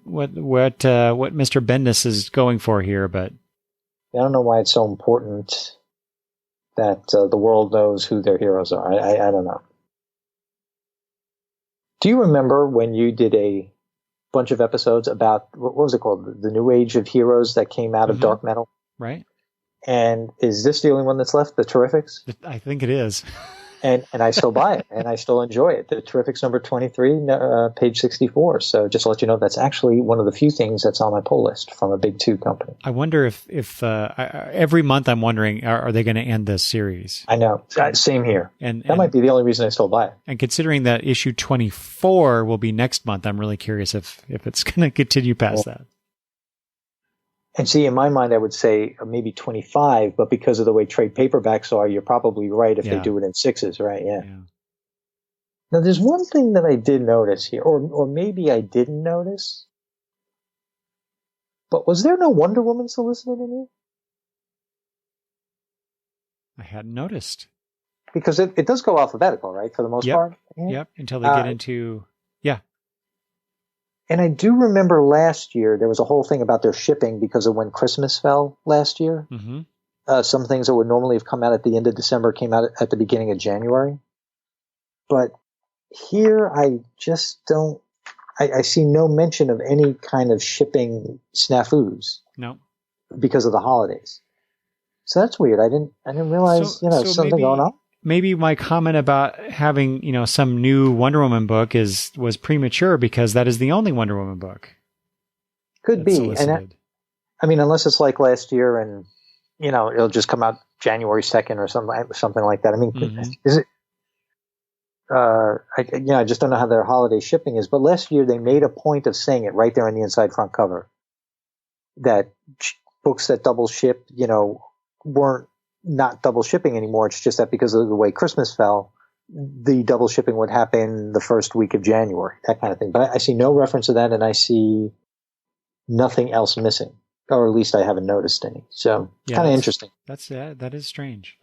Yeah. Anything in the trade area, or did I just jump ahead too far? Yeah, there is the Huntress Origins trade paperback. This is collecting a bunch of stuff from the 1970s. It sounds like from Huntress, the Huntress character that is the daughter of the Earth 2 Batman and Catwoman. And so we get a bunch of stuff from Batman family and the Wonder Woman secondary stories that were published in the Wonder Woman series that I've always wanted to read. No, so that is cool. I'll be adding this to my list. Did you notice in their Dollar Comics area that they're going to be reprinting Teen Titans Annual number 3? I mean, just for the page count alone, for $1. That's kind of awesome. Yeah, that is neat that they're doing that. Well, the Flash is also 48 pages. Oh, look at that! And that's not a. That's Flash not number annual. 164 was double size. That can't be. Very weird. There's got to be something else in there. Yeah, but I mean, let's face it. Teen Titans Annual number 3, culmination of the Judas contract. I mean, just to reread it for $1 and not have to dig it out of a box or something like that. I mean, it's all George Perez art. I mean, that's great. I've got that in a box. I've got it in a trade. I've got it in a hardcover. I don't need this dollar reprint. Well, you know something? That dollar reprint of Crisis on Infinite Earths number 1 would look great in a frame with that Alex Ross art and the way the banner is. And there was a guy at All-Star Comic Con earlier this year. His place is called Nerdstalgia, and he makes fine wooden comic book or any other type of collecting cabinets. And the front of the cabinet, when you open it, is a frame. And when you see things displayed, it's kind of awesome. And I mean, I don't have any of the stuff, but I could just picture that Crisis book with the Alex Ross art. It's only $1, so you could put it in there, and you don't really care what happens to it, But it's kind of cool. Would look nice displayed. Mm-hmm. Yeah. You know what you can't display in such a thing, though, George, is the Legion of Superheroes Silver Age Omnibus Volume 3 hardcover that I will be buying. Because I have to have all of the original Adventure Comics and Action Comics appearances of the Legion of Superheroes in a nice bound edition that eventually, someday, when I'm retired and too old to podcast, I can sit down and read. Yes. and much like the Burgess Meredith episode of The Twilight Zone, your glasses break. Yes. Oh my God, that's one of my biggest fears. I know, right? I retire, have all this time to read all these comics that I have sitting waiting for me, and I can't. I know, right? That's all I have, George, from DC. Anything else from you? No, but I don't know how new this is. We weren't here last month to talk about it, but last month they had Previews had a video interview with Todd McFarlane. And this month they're having a video interview with John Romita Jr., which is a little timely based on what I just told you Rodney thinks about John Romita Jr. But if you're interested in these video interviews, I guess they're going to do them every month. You can just go to previewsworld.com/video. So, I mean, here we're talking about previews all the time. We should at least let people know about this video content. All right. Well, that's another marathon session in the books, in the electronic waves. I don't know what I'm saying. Anyway. Well, nobody's going to believe we left stuff out. I know, right? And I did too. Yes. So it's very late for George, and it's getting late for me. So George, let's get the heck out of here. So why don't you remind the fine folks where they can go for more information about your podcast, Meanwhile at the Podcast, and the whatchamacallit thing that I'm blanking on for some reason, contest that you have going on. Oh, yes. Okay. All right. So, Meanwhile, the podcast is on all your favorite podcatchers out there. We are on Apple Podcasts. We're on Spotify. We're on the Play a Pod app and whatever other podcast apps there are out there that I don't know the names of. And we are also at meanwhileatthepodcast.libsyn.com. We are on social media on Facebook at Meanwhile at the Podcast. We are on Instagram and Twitter at Meanwhile ATP. And the contest we mentioned before is a Twitter-only contest. So please listen to our Spotify, the Meanwhile at the Podcast Spotify playlist, and try and figure out which co-host picked which 6 songs. And tell us what you think by tweeting us and use the hashtag MATP Spotify. Now, we realize because of the limit of characters, you're probably going to have to abbreviate. You could use artist names, or you could do you could do one tweet with one co-host, one tweet with another co-host, one tweet with another co-host, whatever works.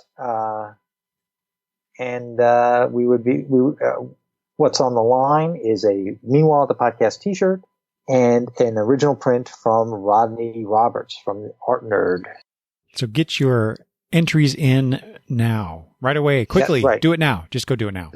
That's right, because the contest ends at midnight Eastern Standard Time, October 20th, 2019. Yeah, and which means probably if I get this out in time, you only have a few days. That's right. And we will pick a winner out of all the correct entries at random. All right, sounds good. Thank you, George. Thanks for joining me yet again on this previews journey. Thank you. This odyssey of the... And happy Halloween, everybody. Goodness, yeah. Happy Halloween. Everybody, thanks for listening, and send your feedback to longboxreview@gmail.com or chat with me on Twitter at longboxreview. And with that, can we invite anybody if they pick up anything that was weird and out of the ordinary that we suggested? Can we ask them to let us know what they thought about it? I mean, everybody's going to buy Batman, everybody's going to buy Superman, but if there was something they heard about because of us, I mean, I'd be interested to hear what they thought of it. Mm-hmm. So could we invite people to do that? Of course. That's exactly what I want people to do. So yeah, please do that. And with that, go order some comics and read and let us know what you think. All right. Talk to you later. Bye, everybody. Bye-bye.